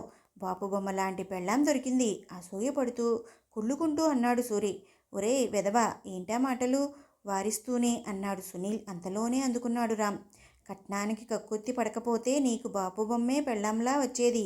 ఇంకా ఎక్కువ మాట్లాడితే డెప్ప పగిలిపోతుంది కోపంగా అన్నాడు రామ్. ఆపరా, అసలు నీ కర్రి ముఖానికి ఆ పిల్లలా దొరికింది మామ. దిక్కులేక నిన్ను చేసుకుని ఉంటుంది. తన అందానికి రాజకుమారుడు లాంటి అబ్బాయి వచ్చేవాడు. నీకు తనకి నక్కకి నాగలోకానికి ఉన్నంత దూరం ఉంది. తనని చేసుకుని ఆ పిల్ల జీవితాన్ని నాశనం చేశావు మావా. మందులో నోరు జారాడు సూరి. ఆ మాటలకి ఆవేశంలో చెంప పగలగొట్టాడు రామ్. ఇద్దరూ కలబడుతుంటే సునీల్ విడిపించి సూరికి గట్టిగా చివాట్లేసి మందులో ఉన్నాడు, వాడి మాటలు పట్టించుకోకురా అని రామ్కి సర్ది చెప్తూ గొడవ సద్దుమణిగించాడు. తరువాత ఎవరి ఇళ్లకు వారు చేరుకున్నారు. ఉదయం రామ్ని కలుద్దామనుకున్న అర్జెంట్ పని ఉండడంతో కలవకుండానే వేరే ఊరు వెళ్ళాడు సునీల్. ఆటో ఆగగానే ఛార్జ్ ఇచ్చి పుట్టింటి సారిని చేతిలో పట్టుకుని మంగతాయారు వెనకే కిందికి దిగింది లావణ్య. వారు ఇంటికి చేరేసరికి సమయం సరిగ్గా 5 దాటి 15 నిమిషాలైంది. తమ వీధి వారందరూ పొలం పనులకు వెళ్ళి ఉండడంతో దాదాపు బయట అంతా ఖాళీగానే ఉంది. 3-4 చిన్నపిల్లలు మాత్రం బయట ఆడుకుంటూ కనిపించారు. చుట్టూ గమనిస్తూ తొందరగా పెద్ద పెద్ద అంగులతో అడుగులు వేస్తూ లోపలికి నడిచారిద్దరు. వీధి వైపు ఉన్న తలుపులు తీసే ఉన్నాయి, లోపల గది తలుపులు మాత్రం దగ్గరికి వేసి ఉన్నాయి. రామో, ఏంట్రా చప్పుడు లేదు, ఏం చేస్తున్నావు లోపల అంటూ కంగారుగా తలుపు నెట్టింది మంగతాయారు. నొలక మంచం మీద అచేతనంగా ఉన్న రాముని చూడగానే చేతిలో ఉన్న సంచి కింద పడేసి ఒక్క ఉదుటన మంచం దగ్గరికి పరుగు తీసింది లావణ్య. సరిగ్గా గంట క్రితం ఆ సూరిగాడు అన్నది నిజమే. నేను నీకు సరిజోడీ కాదు లావణ్య. నువ్వు నేను కలిసి బయటికి వెళ్ళినా మన జంట చూసి అందరూ నవ్వుతున్నారు. నేనే గనుక నిన్ను పెళ్లి చేసుకోకుండా ఉంటే నీ అందానికి అనుకోకి అందగాడే వచ్చేవాడు. నేను పెళ్లి చేసుకుని నీ జీవితం నాశనం చేశాను. నన్ను క్షమించు. నీ జీవితంలో నేనే లేకుంటే నీకు తగ్గ అబ్బాయిని పెళ్లి చేసుకుని ఆనందంగా ఉంటావు. అందుకే ఈ నిర్ణయం తీసుకుంటున్నాను. నీకు దూరంగా వెళ్ళిపోతున్నాను లావణ్య, శాశ్వతంగా. ఈ కర్రి వెధవను క్షమించు. భవిష్యత్తులో నీ జీవితం నీలా అందంగా ఉండాలి అనే వెళ్ళిపోతున్నాను. రాత్రి నుంచి ఇదే మనసులో పెట్టుకోవడంతో తనకి మరో ఆలోచన రాలేదు. తీవ్రమైన ఒత్తిడితో ఉన్న తను చేసేది తప్పు అని ఆ క్షణంలో తనకి అనిపించలేదు. తన రంగుని ఉద్దేశించి అప్పటి వరకు కాకుల్లా పొలుచుకుని తిన్న లోకం నుంచి దూరంగా పారిపోవాలని అనిపించింది తనకి. మిరప పంటకు కొట్టడానికి తెచ్చిపెట్టుకున్న పిండి మితాలి లోటాలో ఉంచుకుని గబగబా తాగేశాడు. గొంతులోకి అలా దిగిందో లేదో నోట్లో నుంచి తెల్లని నొరగ రావడం మొదలైంది. గొంతు పట్టేసినట్టయి గింజుకుంటూ మంచం మీద వెనక్కి పడ్డాడు. చిత్రంగా ఇదంతా చేసే వరకు తనకి అమ్మ గుర్తు రాలేదు. నా మీదే ప్రాణాలు పెట్టుకుని బతుకుతున్న తను దూరమైతే బతుకుతుందా లేదో అన్న ఆలోచన స్మరణకు రాలేదు. నేను లేకపోతే నేనే లోకంగా బతుకుతున్న నా భార్య సంతోషంగా ఉండగలదా అన్న విచక్షణ రాలేదు. ఆ విచక్షణ మేలుకునేసరికి సమయం దాటిపోయింది. తన ఆలోచన కంటే తాగిన మందు తీవ్రత ఎక్కువగా ఉండడంతో నొలక మంచంలో గింజుకుంటున్నాడు రాము. చావుకి అతి చేరువయ్యాక బ్రతుకు మీద ఆశ పుట్టింది. ఒక్కసారి తల్లి భార్య కళ్ళ ముందు మెదిలారు. ఫోన్ చేద్దామని పక్కకి చూసుకున్నాడు. గంట క్రితమే టేబుల్ మీద పెట్టింది గుర్తొచ్చింది. లేవడానికి శరీరం సహకరించడం లేదు. 2 సార్లు మృత్యువుకి అతి చెరువుగా వచ్చి తప్పించుకున్నట్టే ఈసారి ఎవరో ఒకరు రక్షిస్తే బాగుండు అనిపించింది. ఒంట్లో ఏ భాగంలో యుద్ధం జరుగుతుందో తెలీదు, కానీ ఒళ్ళంతా పచ్చి పుండులా అయ్యి కడుపులో విపరీతమైన నొప్పి. ఒక్కసారిగా లేచి బొళ్ళున వాంతి చేసుకున్నాడు. అది పడినంత వరకు నేల ఆసిడ్ పడితే ఎలా అవుతుందో అలా తెల్లగా అయ్యింది. స్పృహ కోల్పోయి మంచం మీద వాలిపోయాడు. శరీరం అచేతనంగా ఉంది. సరిగ్గా అప్పుడే తల్లి గొంతు వినిపించింది. వారిని చూడగానే ఉగ్గబట్టుకుని ఉందేమో ఊపిరి. భార్యను అమ్మని చూస్తూనే కళ్ళల్లో నుంచి తన ప్రాణాలు వదిలేశాడు రాము. తనని అలా చూసి మంగతాయారు లావణ్యల అరుపులు విని అప్పుడే పొలం పనుల నుంచి వచ్చిన వారంతా ఇంట్లోకి పరిగెత్తుకుని వచ్చారు. అందరూ కలిసి హాస్పిటల్కి తీసుకెళ్దామని మంచం చుట్టూ మోగగానే ఒక పెద్ద ఆయన మణికట్టు దగ్గర పట్టుకుని ఏడుస్తూనే అన్నాడు, మన రాము ఇక లేడురా అని. లావణ్య ఉలుకు పలుకు లేకుండా అలానే గోడకు జారబడి పడిపోయింది. మంగతాయారు గుండెలు బాదుకుంటూ రోధిస్తుంది. చుట్టూ మోగిన వాళ్ళందరూ ఇద్దరు చుట్టూ చేరి ధైర్యం చెప్పే ప్రయత్నం చేస్తున్నారు. ఆ గుంపులో ఒకరు చుట్టాలందరికీ ఫోన్లో ఈ విషయం చేరవేశాడు. ఒక్కొక్కరుగా చుట్టాలు ఇంటికి చేరుతున్నారు. ఎలా జరిగింది, ఏం జరిగింది అని తమ ఎదుటే చర్చలు పెట్టుకుని గుసగుసలాడుతున్నారు. అభయ్, అమల, అభయ్ భార్య సునీల్ ఒకేసారి వచ్చారు ఇంట్లోకి. ఉలుకు పలుకు లేకుండా కూర్చుండిపోయిన లావణ్య చుట్టూ చేరిపోయి, అమ్మా లావణ్య మాట్లాడు తల్లి అని బుగ్గల మీద కొడుతూ ఏడుస్తున్నారు. ఎవరో పెద్ద ఆయన అరిచాడు. అమ్మాయి షాక్లో ఉండిపోయినట్టుంది. ఏడిస్తే బాధ తెరిపిస్తుంది తనని చూడమని. నువ్వు అందంగా లేవని ఎప్పుడన్నా అన్నానా? నీతో సంతోషంగా లేనని ఎప్పుడన్నా చెప్పానా? ఎందుకు రామ్ ఇలా చేశావు? ఎవరో ఏదో అన్నారు అని నీ ప్రాణాలకు, నా బ్రతుకుకి మరణశాసనం ఎందుకు చేశావు? లోపల రేగుతున్న లావాని ఒగ్గబట్టుకుని కోపంగా రామ్ దగ్గరకు లేచి వెళ్ళింది. తను దగ్గరికి వెళ్ళగానే రామ్ మోము మీద ఈగ వాలింది. వెంటనే చెయ్యి ఊపింది. అప్పుడు స్పృహలోకి వచ్చింది. తనకి ఈగ వాలడమే కాదు, భూకంపం వచ్చినా తెలియదు అని, తను ఇప్పుడు శవం అని. అంతే, ఒక్కసారి తన కళ్ళు కట్టలు తెరుచుకున్నాయి. బోరును ఏడుస్తూ రామ్ మీద పడింది మంగతాయారు. తను ఏడుస్తూనే కోడల్ని సముదాయించే ప్రయత్నం చేస్తుంది, కానీ తన వల్ల కావట్లేదు. వారిద్దరిని ఓదార్చడం ఎవరితరం అవ్వట్లేదు. లావణ్య ఏడ్చి ఏడ్చి కళ్ళు తిరిగి కింద పడిపోయింది. అందరూ కంగారుగా రాముని వదిలి తన చుట్టూ మోగారు. ఒక పెద్దావిడ తనని పరీక్షించి అంది, అమ్మాయి నెలతప్పింది అని.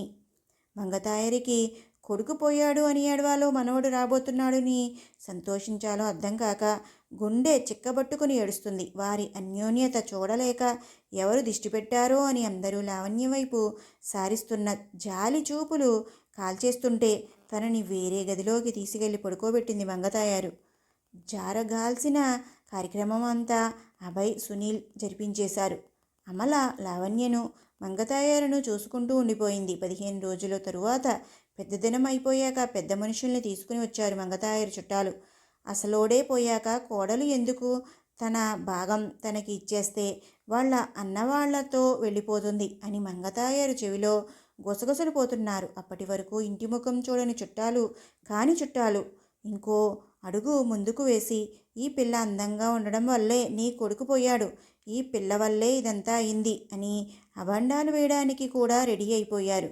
లావణ్య ఏడ్చి ఏడ్చి కళ్ళలో నీళ్లు ఇంకిపోయి ఇంకా ఓపిక లేక నిస్సాయంగా జరిగేది చూస్తుంది. అబ్బాయి, అమల, మంగతాయారు నిర్ణయం ఏదైనా లావణ్యని తమతో తీసుకెళ్ళిపోవాలి అనుకుని తన కేసి చూస్తున్నారు. జరగబోయేదాన్ని అంచనా వేసే పనిలో గుసగుసల్లో జనాలు మునిగిపోయారు. చుట్టూ ఉన్న అమ్మలక్కలను వదిలించుకుని పెద్దాళ్ల ముందుకు వచ్చి గొంతు సవరించుకుంది మంగతాయారు.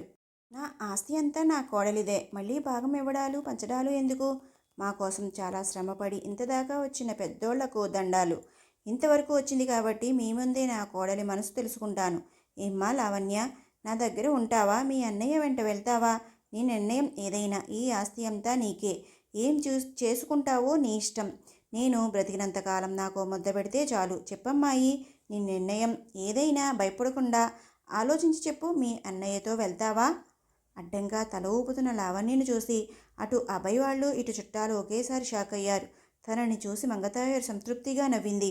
ఏమ్మా, మాతో రావా? ఇక్కడే ఉంటావా? జరుగుతుంది మింగుడు పడక.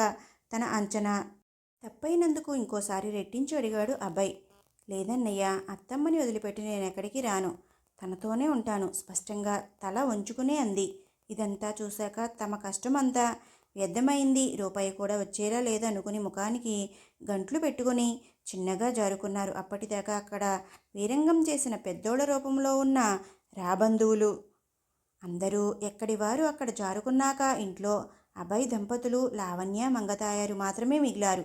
చెల్లెలి తల నిమురుతూ, నువ్వు ఎక్కడున్నా సంతోషంగా ఉండాలి తల్లి. అత్తమ్మ నీడలో నువ్వు సంతోషంగా ఉంటావని అనుకుంటున్నాను. నీకు ఏ అవసరం వచ్చినా ఈ అన్నయ్య, వదిన ఉన్నారని మర్చిపోకు అని అభయం ఇచ్చి కదిలారు అభయ్, అమల. రోజులు గడుస్తున్నాయి. మంగతాయారు సంరక్షణలో అన్నయ్య, వదిన నీడలో నెలలు నిండి లావణ్యకు పన్నంటి బాబు పుట్టాడు. అచ్చం రామ్లానే ఉన్న పసికందును చూసి ఇద్దరి కళ్ళు ఆనందంతో చెమర్చాయి. నేను చనిపోయినా నీ వెంటే తిరుగుతాను అన్న రామ్ మాటలు పదే పదే చెవిలో గింగిరులు తిరుగుతుంటే పసికందును గుండెలకు హత్తుకుని అనుకుంది, నువ్వు నన్ను విడిచి వెళ్ళలేవు రామ్, నా కోసం మళ్ళీ పుట్టావు అని. బాబుకి తండ్రి పేరు కలిసేలా శ్యామ్ అని నామకరణం చేసి ముద్దుగా పెంచుతున్నారు. సంవత్సరం గడిచింది. రామ్ చనిపోయిన లావణ్యను బొట్టుగాజులు తీయనివ్వలేదు మంగతాయారు.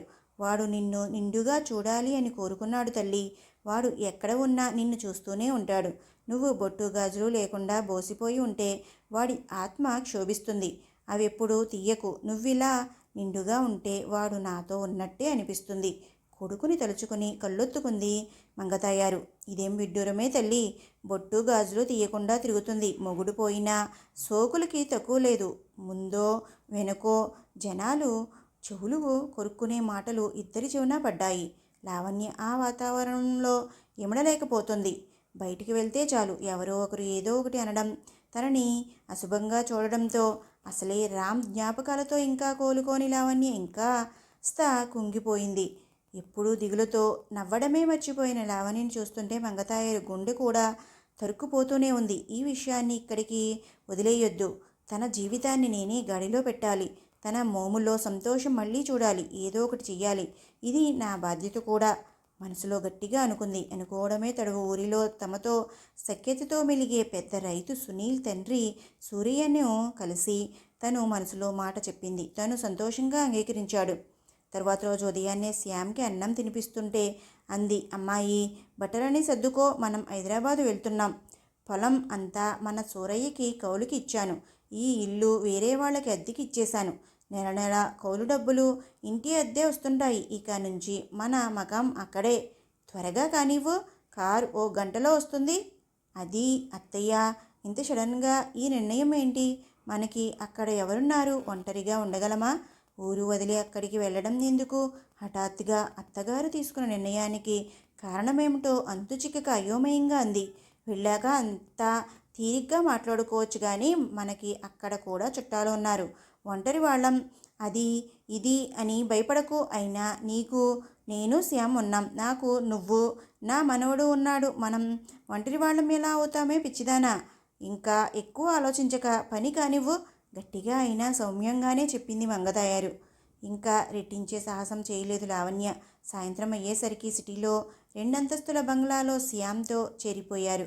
చిన్నగా అక్కడ పరిస్థితులు అలవాటు అయ్యి చుట్టుపక్కల వారితో పరిచయాలు పెరిగాక క్రింద అంతస్తులో లావణ్యతో కలిసి కిడ్స్ కేర్ సెంటర్ తెరిచింది మంగతాయారు. తన మనవడితో పాటు పిల్లలందరినీ చూసుకుంటూ జీవితంలో ఆటుపోట్లకు ఢీలా పడకుండా ధైర్యంగా ఉండేది. తన జీవితం అనుభవాల గ్రంథం.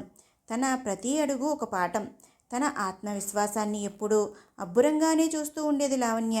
అత్తగారిలానే నేను మారాలి అనుకున్న క్షణంలోనే రామ్ జ్ఞాపకం రావడంతో తన మనసు బాధతో కుంగిపోయేది. అలా ఎప్పుడూ మౌనంగా దిగులుగానే ఉండేది లావణ్య. ఇంకోవైపు మంగతాయారు లావణ్య కేర్ సెంటర్లో పిల్లల్ని జాగ్రత్తగా చూసుకుంటూ ఉండడంతో 2-3 పిల్లలతో మొదలైన సెంటర్ పదుల సంఖ్యకు చేరింది. పిల్లల్ని చూసుకోవడానికి ఇంకో 2 మనుషుల్ని కూడా పెట్టుకున్నారు. లావణ్య భర్త జ్ఞాపకాల నుంచి తేరుకోలేక ఎప్పుడూ దిగులుగానే ఉండేది. నేను ఉన్నంతకాలం సరే, నేను కాలం చేస్తే ఈ పిల్ల పరిస్థితి ఏంటి?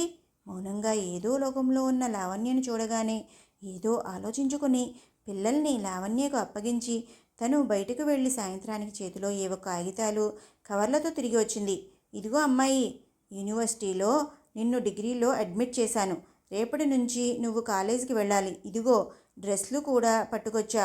నీకు సరిపోయాయో లేవో చూసుకో అంటూ చేతిలో కవర్లు అందిస్తుంటే ఆశ్చర్యపోతూ అలానే నోరు తెరుచుకుని చూస్తూ ఉండిపోయింది లావణ్య. బొమ్మలా ఉన్న తనని చూసి, అమ్మాయి లావణ్య, ఏమైంది అలా నోరు తెరిచావు? ఈ డ్రెస్లు నచ్చాయో లేదో చూసుకో తన మార్గొంతుతో ఇంకోసారి కేకేసింది. అది అత్తయ్య, నేను కాలేజ్కా కళ్ళు చక్రాల్లో తిప్పుతూ అంది చిన్నపిల్లల. నువ్వే కాలేజ్కే, నీ వయసు 19 ఏళ్లే. ఏదో 90 ఏళ్ళైనట్టు ఆ హావభావాలేంటి? ఏదో సంతూర్ ఆడ్లో మామ్ గుర్తు వస్తుంది నిన్ను చూస్తుంటే. చిన్నపిల్లలు ఉన్న అమాయకమైన లావణ్య మోము చూస్తూ పక్కున నవ్వింది మంగతాయారు. నా గురించి ఇంత ఆలోచిస్తున్న అత్తయ్యకు నేనేం ఇవ్వగలను? అమ్మా అని పిలవడం తప్ప. అమ్మా అంటూ చిన్నపిల్లలా అల్లుకుపోయింది లావణ్య. అత్తయ్య, నన్ను ఆశీర్వదించండి. తెల్లని చుడిదర్లో నుదుటిన చిన్న బిందె, చెవులకు చిన్న జుమ్కీలతో ముచ్చటగా ఉన్న లావణ్యను చూసి మురిసిపోతూ, ఇదిగో అమ్మాయి, బుడ్డోడి మీద బెంగ పెట్టుకోకుండా చక్కగా చదువుకో. జాగ్రత్తగా వెళ్ళిరా నవ్వుతూ అంది మంగతాయారు. మంగతాయారు చేతిలో శ్యామ్ కేరింతలు కొడుతూ టాటా చెప్తుంటే వాడికి ముద్దులు పెట్టి చిన్నగా కదిలింది లావణ్య. యూనివర్సిటీ అంతా స్టూడెంట్స్తో కోలాహలంగా ఉంది. బెరుకుగా చుట్టూ చూస్తూ లోపలికి వెళ్తుంటే కాలేజ్ సెంటర్ దగ్గర మెట్ల మీద కూర్చున్న గుంపులో ఒక అబ్బాయి తల వంచుకుని వెళ్తున్న లావణ్యను చూసి గట్టిగా అరిచాడు. ఇదిగో వైట్ చుడిదార్ పాప, నిన్నే, ఇటురా. గొంతు వినిపించిన వైపు చిన్నగా తల తిప్పి చూసింది. ఒక్కసారిగా షాక్లో తన కళ్ళు అరమోడ్పులై విచ్చుకున్నాయి. పెదాలు వణుకుతూ అటే చూస్తూ చిన్నగా కదిలాయి. రామ్ అని. లావణ్య తన వైపు తిరగగానే అప్పుడే విచ్చిన కలువు పోల్లాంటి విశాలమైన నయనాలు, గులాబీ రెక్కలతో అద్దినట్టు ఉన్న చెక్కిళ్ళు, మందార పువ్వు రంగులో మెరుస్తూ వణుకుతున్న పెదాలతో దేవకన్యలా మెరిసిపోతున్న లావణ్య వైపు నుంచి దృష్టి మరణించడం కష్టమే అయింది ఆ అబ్బాయికి. ఫ్రెండ్స్ తననే గమనిస్తుండటంతో చిన్నగా తనని తాను కంట్రోల్ చేసుకుంటూ లేని గంభీరత మోములో పులుముకుంటూ, ఇదిగో వైట్ చుడిదార్ పాప, నిన్నే, ఇక్కడ పెద్దవాళ్ళం ఉన్నాం, నేను సీనియర్, గుడ్ మార్నింగ్ చెప్పాలి అని తెలీదా? ఏది ఆ బుక్స్ ఇటిచ్చి మా అందరికీ గుడ్ మార్నింగ్ చెప్పు, లావణ్యను టీచ్ చేస్తూ అన్నాడు అతను. లావణ్యకు తన మాటలు ఏవీ చెవికి ఎక్కట్లేదు. అచ్చం రామ్లానే ఉన్న తనని చూస్తూ కళ్ళు తిరిగాయి. తూరుతున్న తనని గమనించి ఒక్క ఉదుటున వచ్చి పట్టుకున్నాడు ఆ అబ్బాయి. ఈ పిల్ల ఏంట్రా, జూలో జిరాఫీని చూసినట్టు చూసి, చీకట్లో దెయ్యాన్ని చూసి భయపడినట్టు ఒక్క మాటకే దబ్బున కింద పడింది. నేను అంత భయంకరంగా ఉన్నానారా?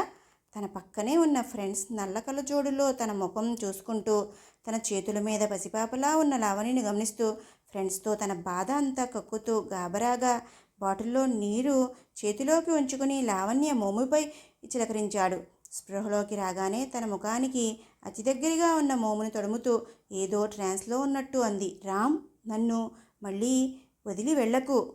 అతనితో సహా తన చుట్టూ ఉన్న ఫ్రెండ్స్ అందరూ షాక్ అయి చూస్తున్నారు. ఎరా నంగనాచి, ఈ పాప నీకు ముందే తెలిసి కూడా ఏం తెలియనట్టు మా ముందు యాడ్ చేస్తావా? తను నీ గర్ల్ ఫ్రెండ్నా? మాకు తెలియకుండా ఈ కథ అంతా ఎప్పుడు నడిపించావురా? కుమ్ముతూ అన్నారు ఫ్రెండ్స్. నిజంరా, నాకు ఈ పిల్ల ఎవరో తెలీదు. నా పేరు ఎలా తెలుసో అస్సలే తెలీదు.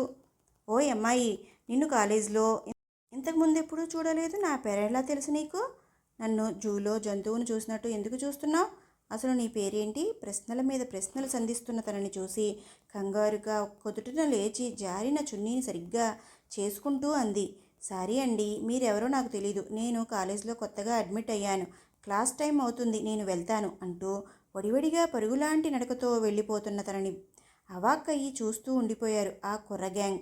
ఒరేయ్ అభిరామ్, టైం అయింది, మనం వెళ్దాం పదా, ఈ పాప సంగతి తరువాత ఆలోచిద్దు అంటూ తనని క్లాస్ రూమ్లోకి గుంజుకుని వెళ్ళారు ఫ్రెండ్స్. ఎక్స్క్యూజ్ మీ, ఇక్కడ ఎవరన్నా ఉన్నారా? క్లాస్ రూమ్లోకి వెళ్ళి సెకండ్ బెంచ్లో ఒక అమ్మాయి పక్కన ఖాళీ ఉంటే అడిగింది లావణ్య. ఎవరూ లేరు, కూర్చో, ఐయామ్ ప్రణతి ఫ్రెండ్స్ అంటూ చెయ్యి చాచింది తను. ఐయామ్ లావణ్య.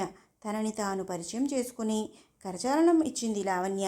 సందడిగా ఉన్న ఆ క్లాస్ రూమ్ అంతటిలో తనే స్పెషల్ అట్రాక్షన్లా ఉండడంతో కొందరు అమ్మాయిలు తనని చూసి కుళ్ళుకుంటుంటే అబ్బాయిలందరూ అప్పుడే తనకి లైన్ వేసే పనిలో పడ్డారు. 2 సంవత్సరాల తరువాత కాలేజ్ అనుభవం కొత్తగా ఉంది లావణ్యకు. చిన్నగా అందరూ పరిచయం అయ్యారు. ఫ్రెండ్స్ మధ్యలో క్లాసెస్ వింటూ సరదాగా ఆ రోజు అయ్యిందనిపించింది. క్లాస్ అయిపోగానే ప్రణతితో కలిసి ఇంటికి స్టార్ట్ అవ్వగానే గేట్ దగ్గర తననే అబ్జర్వ్ చేస్తూ నించుని ఉన్న అభిరామ్ కనిపించాడు. తనని చూసి చూడనట్టు వెళ్తుంటే మళ్ళీ పిలిచాడు.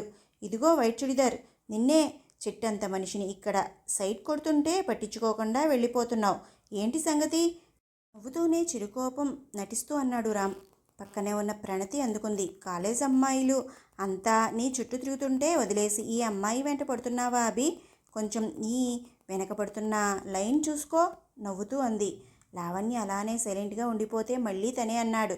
నాకు మీ ఫ్రెండ్ బాగా నచ్చిందే, ఒక్క చూపులోనే బొక్కబోర్లా పడేసింది. చూడు, ఇంత మాట్లాడుతుంటే ఒక్క ముక్క కూడా మాట్లాడకుండా బెల్లం కొట్టిన రాయిలా కోపంగా చూస్తూ ఎలా ఉందో. పాప సైలెంట్ కానీ చూపులు మాత్రం వైలెంట్. అమ్మా బంగారు తల్లి, కనీసం నీ పేరన్నా చెప్తావా? చేతులు జోడించి నాటకీయంగా అంటున్న అభిరామ్ని చూస్తూ ప్రణతి నవ్వుతూనే ఉంది. కానీ లావణ్య ఇంకా కోపంగా చూస్తూ చెప్పకుండా ప్రణతిని రెక్కపట్టుకుని గుంజుకుని వెళ్ళింది. తన ప్రతిస్పందనకి చూసి నవ్వుకుంటూ, ప్రణతి, ఆ ముక్కు మీద కోపం పేరేంటి, నువ్వన్నా చెప్పు, ఇంకోసారి రెట్టించాడు. తల మాత్రం వెనక్కి తిప్పి అంది ప్రణతి, లావణ్య అని. లావణ్య మాత్రం తల కూడా తిప్పలేదు. తనకి తన రామ్లానే ఉండడం, పేరు కూడా అదే అవ్వడం వింతగా ఉండి తన పట్ల కొత్త ఆసక్తి కలిగింది అన్నది నిజం. కానీ బయటపడలేదు. తన ప్రవర్తన మాత్రం తనకి మింగుడు పడలేదు. ఇలా చూసి చూడగానే అలా వెంటపడుతున్నాడు ఏంటి వీడు, బ్యాడ్ బాయ్ అనుకుంటూ పళ్ళు పటపటలాడించింది. ప్రణతి కూడా తన లైనే కావడంతో లావణ్య ఇంకా హ్యాపీగా ఉంది. ఇద్దరు బస్ దిగగానే స్టాప్ దగ్గర షాప్లో బిస్కెట్లు ప్యాకెట్స్ చిప్స్ తీసుకుని ప్రణతిని తనతో పాటు ఇంటికి రమ్మంది. ఈసారి వస్తానే అమ్మ వెయిట్ చేస్తుంటుంది. సున్నితంగానే వారించింది తను. సరే, ఈసారి కంపల్సరీ రావాలి అంటూ బై చెప్పి ఇంటివైపు కదిలింది లావణ్య. తను వెళ్ళేసరికి శ్యామ్ బుడిబుడి అడుగులు వేస్తూ దగ్గరికి వచ్చాడు. సంతోషంగా దగ్గరికి వెళ్ళబోతే మంగతాయారు కేకేసింది. అమ్మాయి, బయట నుంచి వచ్చావు, ముందు కాళ్ళు చేతులు కడుక్కునిరా, ఫ్రెష్ అయ్యాక ఎత్తుకుని ఆడించొచ్చులే అని. ఫ్రెష్ అయ్యాక వచ్చి శ్యామ్ని ఎత్తుకుని మంగతాయారు దగ్గర కూర్చుంది. అత్తమ్మ, మనుషులు పోలిన మనుషులు ఉంటారా? అవునే అమ్మాయి, మనలాగే 7 ఉంటారంట. ఇంతకీ ఏమైంది? ఎలా ఉంది మొదటి రోజు కాలేజ్? ఇబ్బంది ఏం లేదు కదా? అనునయంగా అంది తను. రామ్ గురించి తప్ప కాలేజ్ విషయాలన్నీ ఏకరువు పెట్టింది లావణ్య. చాన్నాళ్ళ తరువాత అంత ఆనందంగా కనిపించింది లావణ్యను చూసి చాలా సంతోషించింది మంగతాయారు. రోజులు గడుస్తున్నాయి. కాలేజీకి వచ్చానా, క్లాసెస్ విన్నానా అంతే అన్నట్టు క్లాస్లో మౌనంగానే ఉండేది. ప్రణతితో మాత్రం బాగా క్లోజ్ అయిపోయింది లావణ్య. అంత ఫ్రీగా ఉన్నా తన విషయాలు ఏమీ చెప్పలేదు తను. అభిరామ్ ఆర్కే కంపెనీ అధినేత కొడుకు, కోట్లకి వారసుడు. తను ఒక్కడే సంతానం. కొంచెం అల్లరిగా ఉన్న మంచితనానికి మార్క్లా ఉంటాడు. తొలి చూపులోనే లావణ్య అమాయక చూపులు తనని ఆకర్షించాయి. తనే తన మనసు విప్పి చెప్పినా పట్టించుకోని తన వ్యక్తిత్వం ఇంకా నచ్చేసింది. తను ప్రపోజ్ చేస్తే నో అనేవారు లేరు అనుకుని ఆకాశంలో విహరించే తనని నేల మీదికి తీసుకొచ్చింది అని ఒకలాంటి అభిమానం కూడా. క్లాస్ రూమ్లో లావణ్యకు సైట్ కొట్టేవాళ్ళు ఎక్కువయ్యారు. లావణ్యకు ఈ పరిస్థితి ఫేస్ చేయడానికి ఇబ్బందిగానే ఉంది. అత్తయ్యకు చెప్తే బాధపడుతుంది అని ఏమీ చెప్పలేదు తను. ఒక అడుగు ముందుకు వేసి తన క్లాస్మేట్ ప్రేమలేఖ రాసి బుక్లో పెట్టి కూర్చున్నాడు. ప్రణతి ప్రిన్సిపల్కి కంప్లైంట్ ఇద్దామంటే మనకి ఇష్టం లేనప్పుడు లేదు అని చెప్పేస్తే మన జోలికి ఇక రారు కదా. కంప్లైంట్ దాకా వెళ్తే తన స్టడీ ఆగిపోతుంది. తను నన్ను ఇబ్బంది పెట్టట్లేదు కదా, నేనే చెప్తాను. ఈ మాటలు క్యాంటీన్లో కూర్చుని మాట్లాడుకుంటుంటే ఆమెనకే ఫ్రెండ్స్తో ఉన్న అభిరామ్ విన్నాడు. తన వ్యక్తిత్వానికి ఇంకా ఫిదా అయిపోయాడు. మనసులో అనుకున్నాడు, పెళ్ళంటూ చేసుకుంటే లావణ్యనే చేసుకోవాలి అని. ఆ సాయంత్రం మూడీగా కూర్చున్న లావణ్యను ఏమైంది అంటూ అడిగింది మంగతాయారు. అత్తమ్మ, నేను కాలేజీకి వెళ్ళను, అక్కడ టీజింగ్ ఎక్కువగా ఉంది. చూడు తల్లి, జీవితం ఎవరికీ పరిచిన పూలతోట కాదు. కష్టాలు, చిన్న చిన్న ఇబ్బందులు ముళ్ళలా దారికి అడ్డు వస్తూనే ఉంటాయి. ఇక్కడ నువ్వు చేయాల్సింది ప్రయాణం ఆపేయడం కాదు, వాటిని పక్కకి వేసో లేక పక్క నుంచో వెళ్ళడం. కాలేజ్ అనే కాదు, నువ్వు ఎక్కడున్నా ఇలాంటి చిన్న చిన్న ఇబ్బందులు వస్తూనే ఉంటాయి. ఎదుర్కొనే ధైర్యం అలవర్చుకోవాలి. బాగా చదువుకొని ఎవరి మీద ఆధారపడకుండా నీ కాళ్ళ మీద నువ్వు ధైర్యంగా నిలబడేలా నిన్ను చూడాలి అనుకుని నిన్ను కాలేజీలో చేర్పించాను. చెయ్యి పట్టుకుని మొదటి అడుగు వేయించాను.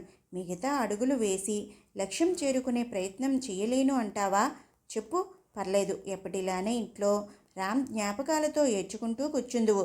నిదానంగానే అన్న లావణ్య గుండెను బలంగా తాకింది. లేదు అత్తమ్మ, ఈ పయనం ఆపను. నువ్వు కోరుకునే స్థాయికి తప్పకుండా వస్తాను. ప్రామిస్. ఇంకెప్పుడు ఇలా డీలా పడను. తల ఉంచుకునే అంది. తృప్తిగా నవ్వింది మంగతాయారు. సంవత్సరం గడిచింది. అనుకున్నట్టుగానే లావణ్య క్లాస్ ఫస్ట్ మార్క్స్ సాధించింది.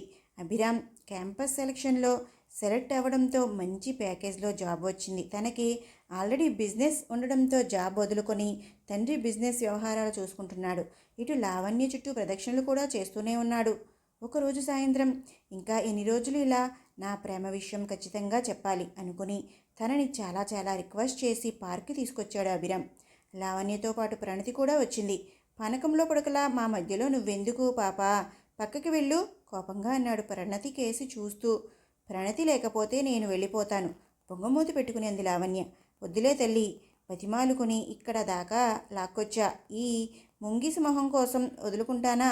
సర్లే ఉండని, మనకి దిష్టి బొమ్మలా ఉంటుంది వెటకారంగా అన్నాడు అభి. చూసావే, నేను దిష్టి బొమ్మను అంట, ముంగీసి మొహాన్ని అంట. నేను ఉండనే బాబు, మీరే ఉండండి, వెళ్ళిపోతా. ఉడుక్కుంటూ వెళ్ళబోతున్న తన చెయ్యి పట్టుకుని అభిరామ్ వైపు కోపంగా చూడగానే అన్నాడు అభిరామ్, సారీ ప్రణతి అని. సరే చెప్పు, విషయం ఏంటి? నన్నెందుకు తీసుకొచ్చావు ఇక్కడికి? లావణ్య, సంవత్సరం నుంచి నీ చుట్టూ ప్రదక్షిణ చేస్తున్నా. ఇంకా అర్థం కాలేదా నా మనసు? నిన్ను మనస్ఫూర్తిగా ప్రేమిస్తున్నాను. నీతో జీవితం పంచుకోవాలి అనుకుంటున్నాను. I love you. నీ లైఫ్లో నాకు చోటు ఇస్తావా? మోకాళ్ళ మీద కూర్చొని గులాబీ పువ్వు అందిస్తూ అన్నాడు అభిరామ్. అభి, నాకు పెళ్ళయింది, 2 ఏళ్ల బాబు కూడా ఉన్నాడు. నీ ప్రేమని నేను సీరియస్గా తీసుకోలేదు, అందుకే ఎప్పుడూ ఈ విషయం చెప్పలేదు. నా స్టోరీ ఇది. ఇప్పుడు చెప్పు, నన్ను పెళ్లి చేసుకుంటావా? అంతా విని అభిరామ్తో పాటు ప్రణతి కూడా షాక్ అయి బొమ్మలా నిల్చుండిపోయారు. తేరుకున్నాక ప్రణతి లావణ్య చేతిని తన చేతుల్లోకి తీసుకుని తనని గుండెకు హత్తుకుంది. అభిరామ్ ఏం మాట్లాడకుండా మౌనంగా అక్కడి నుండి వెళ్ళిపోయాడు. ఇదంతా ముందే ఊహించి ఉండడంతో లావణ్య నవ్వుతూ ప్రణతి చేయబట్టుకుని బయటకు నడిచింది. లావణ్య కంటిలో సన్నటి కన్నీటి పొర మీద స్ట్రీట్ లైట్ కాంతిపడి తలుక్కున మెరిసి మాయమైంది. బాధపడుతున్నావా? నే లేదే. బాధల నుంచి ఇప్పుడిప్పుడే పూర్తిగా బయటపడుతున్నాను. అలా రోడ్డు మీదకి రాగానే ఆటో తమ ముందుకు వచ్చి ఆగింది. ఇద్దరూ ఎక్కారు. పయనం మౌనంగా భారంగా సాగుతుంది. స్టాప్లో ఆటో ఆగగానే చాచెల్లించి ప్రణతికి బయ చెప్పి నీరసంగా ఇంటివైపు కదిలింది లావణ్య. చిన్న వయసులోనే జీవితం అంతా ఏడ్పించావు. కనీసం ఇప్పుడన్నా దానికి నవ్వడం నేర్పించు దేవుడా అనుకుంటూ భారంగా నిట్టూర్చింది ప్రణతి. ఏంటమ్మాయి ముఖం అలా పీక్కుపోయింది? ఒంట్లో బాగోలేదా? నిన్ను బతకడం నేర్చుకుంటావని చదువుకోమన్నాను. చదవడం కోసం బతకమనలేదు. మరీ ఇలా కింద మీద పడి చదివి ర్యాంకులు తెచ్చేసుకొని నీ ఆరోగ్యం పాడు చేసుకోవాలని కాదు. చదివే జీవితం కాదు. జీవితంలో చదువు ఒక భాగం మాత్రమే. అర్థమైందా? మరీ ఎక్కువ ఒత్తిడి పెంచుకోకు. ఇష్టంగా చదువు, కష్టపడకు. నీరసంగా ఇంటికి వచ్చి సోఫాలో కూలబడిన లావణ్యను చూసి చిన్నగా మందలించింది మంగతాయారు. అత్తమ్మ, నీకు చాలా చాలా తెలుసు. ఆ బేబీ కేర్ సెంటర్ తీసేసి ఒక ఇన్స్టిట్యూట్ పెడితే ఎలా ఉంటుంది? నేనే కాదు, నీ చేతుల్లో 10 మంది బతకడం నేర్చుకుంటారు. బుగ్గం మీద చూపుడు వేలుతో దురువేసుకుంటూ అంది లావణ్య. అమ్మాయి, నువ్వు నేననుకున్నంత అమాయకురాలివి కాదు. నాకే బిస్కెట్లు వేస్తున్నావా? చెవి మెలితిప్పి నెత్తి మీద మొట్టికాయ వేసి నవ్వింది మంగతాయరు. భయం లేదు. ఈ పిల్ల భవిష్యత్తు గురించి ఇక చింత అవసరం లేదు. ఇప్పుడు తను బతకడమే కాదు, నలుగురిని బతికించగలదు కూడా అనుకుంటూ లావణ్యం చూసి తన మనసు స్థిమితపడుతుంది మంగతాయారుకి. శ్యామ్ ఆలనా పాలనాలో బేబీ కేర్ సెంటర్, పిల్లల మధ్యలో అత్తమ్మ చురకలు చమక్కల మధ్య ఆనందంగా గడిచిపోయాయి 2 నెలలు. ఆ 2 నెలల్లో రామ్ మళ్ళీ ఎప్పుడూ కనిపించలేదు తనకి. ప్రణతి మాత్రం అప్పుడప్పుడు లావణ్య ఇంటికి వచ్చి శ్యామ్తో ఆడుకుంటూ ఉండేది. ఆ సాయంత్రం డాబా మీద లావణ్య, రేపటి నుంచి కాలేజ్. ఇంతవరకు రామ్ ఒక్కసారి కూడా కనబడలేదు అంటే ఏదేదో ఊహించు చేసుకున్నాను. మూతి ముడుచుకుని అంది ప్రణతి. నువ్వేం ఊహించుకున్నావో కానీ అంతా నేను ఊహించినట్టే జరిగింది. దెబ్బకి పారిపోయాడు నవ్వుతూ అంది లావణ్య.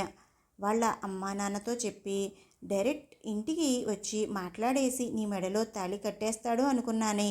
పిచ్చిదానా, ఇదేమన్నా సినిమా అనుకున్నావనే? అలాంటి గొప్ప ప్రేమికులు సినిమాల్లోనే ఉంటారు, రియల్ లైఫ్లో కాదు. అయినా నువ్వు ఎక్కువ ఆలోచిస్తున్నావు. నా జీవితంలో పెళ్ళి అనే అంకం ఇంక లేదు. నా రామ్ లోకంలో లేకపోయినా నా మనసులో తన స్థానం తనకే పరిమితం. నేను తనకి మాత్రమే అంకితం. అయినా అత్తమ్మ నా మీద నమ్మకంతో కాలేజీలో చేర్పించి నా గురించి అమ్మ కంటే ఎక్కువ ఆలోచిస్తూ నన్ను చూసుకుంటుంది. ఆ నమ్మకాన్ని నేను వమ్ము చేయనే. నా హద్దులు నాకు తెలుసు. ఒడిలో ఉన్న శ్యామ్ని ముద్దు పెట్టుకుంటూ అంది తను. అమ్మాయిలు ఏం చేస్తున్నారే? కిందకి రండి. మంగతాయరు గొంతు వినిపించగానే ఆ సంభాషణ అక్కడికి ఆపేసి ఇద్దరి కిందకి పరిగెత్తారు. తరువాత రోజు ఫస్ట్ డే అని తెల్లరంగు చుడీదార్ వేసుకుని రెడీ అయ్యి స్టాప్ దగ్గరికి వెళ్ళింది లావణ్య. ఎంత ఆలోచించొద్దు అనుకున్నా పదే పదే అభిరామ్ గుర్తొస్తుంటే తన కళ్ళు తన ప్రమేయం లేకుండానే రామ్ కోసం వెతుకుతూ చుట్టూ చూస్తున్నాయి. బంగారం, నేనొచ్చేసా. నా కోసమే కదా అంత ఎదురుచూస్తున్నావు? ఈ వైట్ కలర్ చుడీదార్లో నిన్ను చూస్తుంటే నీ పక్కన అభిరామ్నే గుర్తు వస్తున్నాడే. దిక్కులు చూస్తూ బేలగా అంది ప్రణతి. అసలే రామ్ కనిపించట్లేదు అని బాధలో ఉన్న లావణ్యకు ప్రణతి మాటలకు చిరెత్తుకొచ్చింది. చేతిలో బ్యాగ్తో ఒక కొడుతూ అంది. పొద్దస్తమానం రామ్ జపం చేస్తావు. నీకు నేను కావాలా, వాడు కావాలా? వెళ్ళిపో, కోపంగా అరిచింది లావణ్య. అమ్మా తల్లి, శాంతించు. ఇక తన గురించి నోరెత్తను. బస్సు వచ్చింది కదా, దండం పెడుతూ అంది ప్రణతి. సీనియర్ అయిన ప్రేమలేఖల పరంపర ఆగట్లేదు లావణ్యకు. కొందరు చెప్తే అర్థం చేసుకుంటే కొందరు లిమిట్స్ దాటుతున్నారు. ఆ రోజు అలానే తన క్లాస్మేట్ రేవంత్ తన తొట్టి గ్యాంగ్ వేసుకుని వచ్చి అందరిలో బెదిరించాడు. రేపటిలోపు నా లవ్ యాక్సెప్ట్ చేయకపోతే నీ అంతు చూస్తాను అన్నయ్య. లావణ్యకు నవ్వాలో ఎడవాలో అర్థం కాలేదు. ప్రణతి భయపడుతూ ఉంది. అసలే వాడు రౌడీ వెధవా, ఏం చేస్తాడోనే. ప్రిన్సిపల్కి కంప్లైంట్ ఇద్దాం పదా. కంగారు పడుతున్న తనని ఆపేసి, ఇవి బ్లాక్మెయిల్ బెదిరింపులు లేవే. నువ్వు భయపడాల్సినంత ఏం జరగదు. రేపు ఇలానే ఉంటే చూద్దాం పదా. నా శ్యామ్ కొండ ఎదురు చూస్తూ ఉంటాడు అంటూ స్టాప్కి గుంజుకు వెళ్ళింది లావణ్య. చిన్న చిన్న వాటికే వణికిపోయే దీనికి ఇంత ధైర్యం ఏంటబ్బా ఆలోచిస్తూ బస్సు ఎక్కింది. తరువాత రోజు కాలేజీలో ఆ గ్యాంగ్ ఎక్కడా కనిపించలేదు. ఏమైంది అని ఆరా తీస్తే యాక్సిడెంట్ జరిగింది అని చెప్పారు ఎవరో.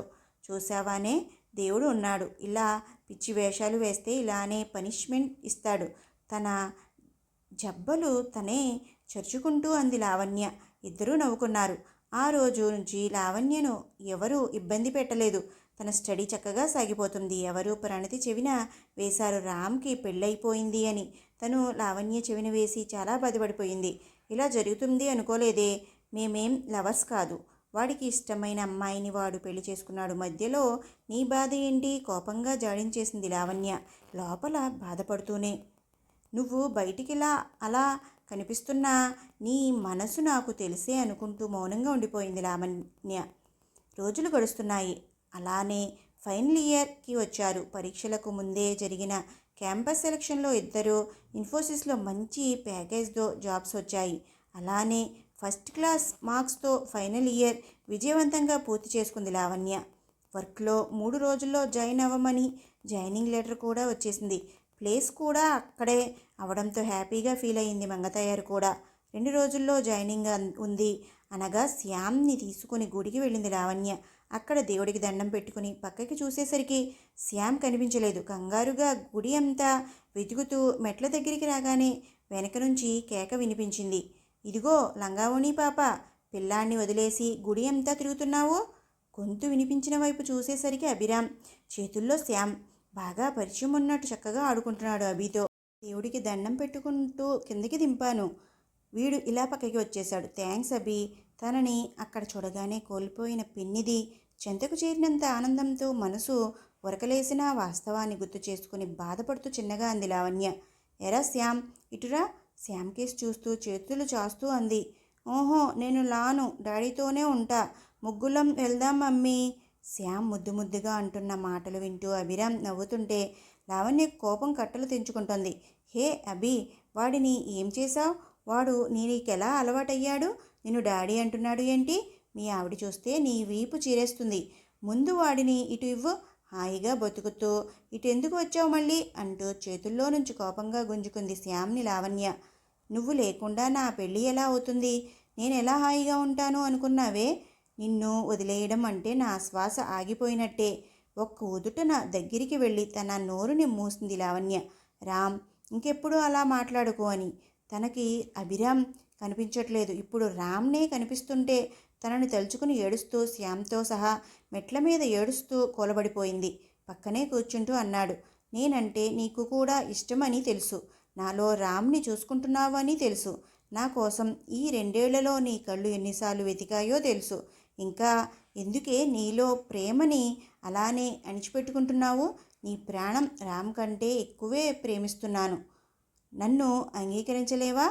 నాలో తనని చూసుకోలేవా? రేపు మా వాళ్లతో మీ ఇంటికి వస్తున్నాను. మా ఇంట్లో ఆల్రెడీ అందరినీ ఒప్పించేశాను. ఈ బుడ్డోడితో కూడా నేను రోజు ఆడుకుంటూనే ఉంటాను. మీ అత్తమ్మ కూడా నాకు పరిచయమే. నీ చదువు మధ్యలో ఆగొద్దు అని ఇన్ని సంవత్సరాలు నీకు కనపడకుండా నీ వెంటే నిన్ను రక్షించుకుంటూ తిరుగుతున్నాను. నిన్ను టీజ్ చేసిన ఆ రేవంత్ గ్యాంగ్ని బొక్క తిరిగి కొట్టింది కూడా నేనే. ఈ రోజుతో నీ లక్ష్యం తీరిపోయింది. సో మన పెళ్ళికి లైన్ క్లియర్. రేపు వచ్చేస్తాను మాట్లాడుకోవడానికి నవ్వుతూ అన్నాడు తను. షాక్ అవుతూ, నో అభి, నేను నిన్ను పెళ్లి చేసుకోలేను. శ్యాముని నువ్వు నీ కొడుకుగా యాక్సెప్ట్ చేసిన వాడికి తండ్రిగా నేను యాక్సెప్ట్ చెయ్యను. అన్నిటికీ మించి మా అత్తమ్మ నా మీద పెట్టుకున్న నమ్మకాన్ని బ్రేక్ చేయలేను. తను చనిపోయినా దీనితో నాకెందుకు అనుకోలేదు. తను ఒక కూతురిలా చేరదీసి తల్లి కంటే ఎక్కువే చూసింది. నాకు అమ్మ ఉన్నా ఇంత చూసుకునేది కాదేమో. ఇప్పుడు నిన్ను పెళ్లి చేసుకుని నా స్వార్థానికి నేను తనని వదిలి నీ వెంట రాలేను. రాను కూడా. నాకు అత్తమ్మ చాలు. మాకు నా కొడుకు చాలు. ఈ విషయంలో అత్తమ్మ చెప్పినా ఈ పెళ్లికి ఒప్పుకోను. నా మీద ఆశలు పెట్టుకోకు. నీ స్థాయికి తగిన అమ్మాయిని చూసి పెళ్లి చేసుకో. ఇంకెప్పుడు నాకు కనబడకు. తడి బారిన కన్నులను తుడుచుకుంటూ పరుగున వెళ్ళిపోతున్న తన్ని అలానే కన్నీటితో చూస్తూ, మీ అత్తమ్మని ఒంటరిగా ఎందుకు వదిలేస్తాము? తనని మనతో పాటే ఉంచుకుందాము అంటున్న రామ్ మాటలు వినిపించుకోకుండా వెళ్ళిపోయింది లావణ్య. వీళ్ళిద్దరికీ తెలియని విషయం. ప్రణతి మంగతాయరుని గుడికి తీసుకువచ్చింది అని, వారు వెనకే ఈ మాటలు అన్నీ వినేశారు అని. నేరుగా ఇంటికి వెళ్లకుండా దగ్గరే ఉన్న పార్క్కి శ్యామ్తో వెళ్ళి అక్కడ అరగంట కూర్చుని స్థిమితపడ్డాక ఇంటికి వచ్చింది లావణ్య. ఇంటికి వచ్చేసరికి మంగతాయారు, ప్రణతి ఇంట్లోనే ఉన్నారు. నువ్వెప్పుడు వచ్చావే? ప్రణతిని చూస్తూ అంది తను. ఇప్పుడే వచ్చాను. అత్తమ్మ ఏంటో బెంగగా ఉంది. నువ్వేమన్నా అన్నావా? సోఫాలో బాసిపటాలు వేసుకుని కూర్చున్న మంగతాయారుని చూపిస్తూ అంది ప్రణతి. లేదే, నేనేమనలేదు. అత్తమ్మ ఏమైంది? కంగారుగా తన పక్కనే కూర్చుంటూ అంది లావణ్య. శ్యామ్ కూడా మంగతాయారు ఒడిలో చేరిపోయాడు. మంగతాయారు చిన్నగా అంది, నాకు కొడుకు కావాలి అమ్మాయి, తీసుకొస్తావా? మమ్మీ, నాకు కూడా డాడీ కావాలి. శ్యామ్ కూడా ఆ వెంటనే అన్నాడు. ఏమైంది అత్తమ్మ? ఆరోగ్యం బాగోలేదా? కొత్తగా మాట్లాడుతున్నావు. కొడుకుని తీసుకురావడం ఏమిటి? అమ్మాయి లావణ్య, నేను చెప్పేది విని కోపం తెచ్చుకోకు. మనిషి అన్నాక ఒక తోడు ఉండాలి. ఈ పిల్లాడికి తండ్రి ప్రేమ కావాలి. నేను ఇంకా ఎంతకాలం బతుకుతానో తెలీదు. నిన్ను ఒక అయ్య చేతిలో పెడితే నా బాధ్యత తీరిపోతుంది. వాడి ఆత్మ శాంతిస్తుంది. మంచి సంబంధం చూశాను. పెళ్లి చేసుకుని సంతోషంగా ఉంటే చూడాలని నా కోరిక. అత్తమ్మ, ఏం మాట్లాడుతున్నావు? నాకు పెళ్ళేంటి? పెళ్ళి చేసుకుని నేను వెళ్ళిపోతే నువ్వు ఒంటరిదానివి కావా? నిన్ను వదిలి నేనెక్కడికి వెళ్ళను. నన్ను పంపించాలి అని చూడకు. కోపంగా అనేసి తన గదిలోకి వెళ్ళిపోయింది లావణ్య. ఇది మొండిది అత్తమ్మ, మారదు. తల పట్టుకుంటూ అంది ప్రణతి. మంగతాయారు ఏదో దీర్ఘంగా ఆలోచిస్తూ మౌనంగా ఉండిపోయింది. ప్రణతి, లావణ్య ఇద్దరూ కలిసి ఆఫీసుకు వెళ్తున్నారు. వారం గడిచింది. ఆ రోజు ప్రణతి స్టాప్లో కనబడలేదు. ప్రణతికి కాల్ చేస్తే నాకు ముఖ్యమైన పని ఉంది, రాలేను అని చెప్పింది. లావణ్య ఒక్కటే ఆఫీస్కి వెళ్ళిపోయింది. సరిగ్గా మధ్యాహ్నం లంచ్ అయ్యాక 3ంటికి ఇంటి నుంచి ఫోన్ వచ్చింది. లావణ్య, వెంటనే హాస్పిటల్కి వచ్చే, అత్తమ్మకి సడన్గా హార్ట్ స్ట్రోక్ వచ్చింది. హాస్పిటల్లో అడ్మిట్ చేశాం. ఈ హాస్పిటల్లోనే? వచ్చేస్తున్నా వెంటనే అంటూ కంగారుగా ఆఫీస్లో పర్మిషన్ తీసుకుని హాస్పిటల్కి వెళ్ళిపోయింది లావణ్య. ఐసీలో మంగతాయర్ నోటికి ఆక్సిజన్ పెట్టి ఉంది. గ్లాస్లో నుంచి చూస్తూ ఏడుస్తూనే ఉంది లావణ్య. లావణ్య, ఊరుకో, అమ్మకి ఏం కాలేదు, చిన్న హార్ట్ స్ట్రోక్ అంతే, టెన్షన్ పడకో. భుజం మీద చెయ్యి పడగానే వెనక్కి తిరిగి చూసింది లావణ్య. అభిరామ్, వాళ్ళ అమ్మా నాన్న కూడా ఉన్నారు. శ్యామ్ని ఎత్తుకుని ఆడిస్తున్నారు ఇద్దరు. వారితో పాటే తన అన్నయ్య, అబ్బాయి, వదిన, అమల, బుజ్జి, సునీల్ కూడా ఉన్నారు. అన్నయ్య, వదినను చూడగానే పరుగున దగ్గరికి వెళ్ళిపోయింది లావణ్య. వదిన అన్నయ్య ఒడిలో తలపెట్టి ఏడుస్తూ కూర్చుంది. వాళ్ళు ఏం కాదు అని ఓదారుస్తున్నారు. అప్పుడే డాక్టర్ బయటికి రావడంతో కంగారుగా అడిగింది. డాక్టర్, మా అమ్మకి ఎలా ఉంది? ఈ రాత్రి గడిస్తే గానీ ఏం చెప్పలేమమ్మా. తను స్పృహలోకి వచ్చింది. ఏమన్నా మాట్లాడాలి అనుకుంటే మాట్లాడొచ్చు. చెప్పి తను రూమ్ వైపు వెళ్ళిపోయాడు డాక్టర్. రామ్ నాకు మాటిచ్చి ఇలానే వెళ్ళిపోయాడు. నువ్వు కూడా నన్ను వదిలేసి వెళ్దాం అనుకుంటున్నావా అత్తమ్మ? నీకేం కావద్దు. 2 చేతుల్లో తల పెట్టుకుని వెక్కి వెక్కి ఏడుస్తుంది లావణ్య. తనని చూస్తూ రామ్ కూడా కన్నీరు పెట్టుకుంటూ ఓదార్స్తూ అన్నాడు. లావణ్య, ముందు అమ్మని చూద్దాం పద, తనకేం కాదు. తన చెయ్యి పట్టుకుని లోపలికి తీసుకెళ్తూ అన్నాడు. మౌనంగా లోపలికి నడిచింది. ఆ వెనకే అభిరామ్, అమ్మ, నాన్న కూడా లోపలికి వచ్చారు. నోటికి ఉన్న మాస్క్ తీసి దగ్గరికి రమ్మని సైగ చేసింది మంగతయ్యారు. అమ్మాయి, నేను ఇంక బతకను. చివరిసారిగా ఒక కోరిక కోరతాను, తీరుస్తావా తల్లి? చిన్నగా అంది. అత్తమ్మ, మీకేం కాదు, మీరేం చెయ్యమన్నా చేస్తాను. మీరు అలా మాట్లాడకండి, ఏడుస్తూనే అంది లావణ్య. అమ్మాయి, నిన్ను సుమంగలిగా చూడాలి అనుకుంటున్నాను. ఈ ఒక్క కోరిక తీర్చు తల్లి, ప్రశాంతంగా వెళ్ళిపోతాను. ఆ మాట అనగానే 2 నిమిషాల్లో తాళిబొట్టు తెచ్చి రామ్ చేతిలో పెట్టింది ప్రణతి. లావణ్య మౌనంగా తలదించుకుంది. రామ్ లావణ్య మెడలో 3 ముడులు వేశాడు. అక్షింతల ధార ఒకేసారి కురిసింది. తరువాత రోజు తన కండిషన్ నార్మల్ అయ్యింది. జాగ్రత్తగా చూసుకోమని డిశ్చార్జ్ చేశారు మంగతాయారుని. ఇంటికి తీసుకువెళ్లారు. ఆ సాయంత్రం లావణ్య వంట పనిలో ఉండగా, అమ్మాయి, వంకాయ, కొత్తిమీర, పచ్చిమిర్చి కూరి మసాలా పెట్టి వండు. నిన్నంతా అన్నం కూడా పెట్టలేదు నీ మొగుడు, ఆకలికి దంచేస్తుంది. సోఫాలో బాసిపటాలు వేసుకుని కూర్చుని అంది మంగతాయారు. గొంతు వినగానే పరిగెత్తుకుని వచ్చింది లావణ్య. అత్తమ్మ, నీకేం కాలేదా? బాగానే ఉన్నావా?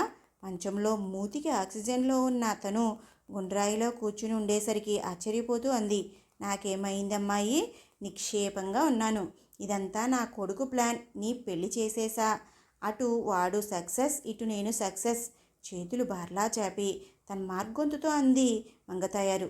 చేతిలో గరిట పట్టుకుని రామ్ మంగతాయారు వెంటబడింది లావణ్య. మంగతాయారు మోకాల నొప్పులు ఎటుపోయాయో కానీ 16 ఏళ్ల పిల్లలా పరిగెడుతుంది. రామ్ సోఫా చుట్టూ త్రిప్పుతున్నాడు తనని. ముగ్గురిని చూస్తూ శ్యామ్ చప్పట్లు కొడుతూ కేరింతలు కొడుతున్నాడు. అభిరామ్, అమ్మా నాన్న సంతోషంగా బయటికి నడిచారు. అసలు పెళ్లి మీదే సదభిప్రాయం లేని తమ కొడుక్కి ప్రాణంగా ప్రేమించే భార్యతో పాటు అల్లరి అమ్మని కూడా గిఫ్ట్గా వచ్చింది అని ఆమెనకే లావణ్య అన్నావదినలు కూడా బయలుదేరారు. ఆ సంతోష క్షణాలను మనసంతా నింపుకొని చల్లగా ఉండు తల్లి అని దీవిస్తూ, అత్తమ్మ అమ్మ కాగలదు, కోడలు కూతురైతే ఆమె అమ్మకు రూపం. వెనుకున్న పరిస్థితులు ఒక్కోసారి అత్తమ్మలో అమ్మని దాచేసినా పెరుగులో వెన్నెలా తన ప్రేమ అలానే దాగి ఉంటుంది. పరిస్థితులు చిలికినప్పుడు ఆ ప్రేమ ఉవ్వెత్తున ఎగిసిపడుతుంది. ప్రతి ఆడపిల్ల అత్తమ్మలో అమ్మని చూసుకోగలిగితే అత్తమ్మ తనలో కూతురుని చూసుకోవడం మొదలెడుతుంది. మార్పు ఆలస్యమైనా ఖచ్చితంగా వచ్చి తీరుతుంది. కోడల్ని కూతురిలా చూసుకునే అత్తమ్మలకు ఈ సిరీస్ అంకితం.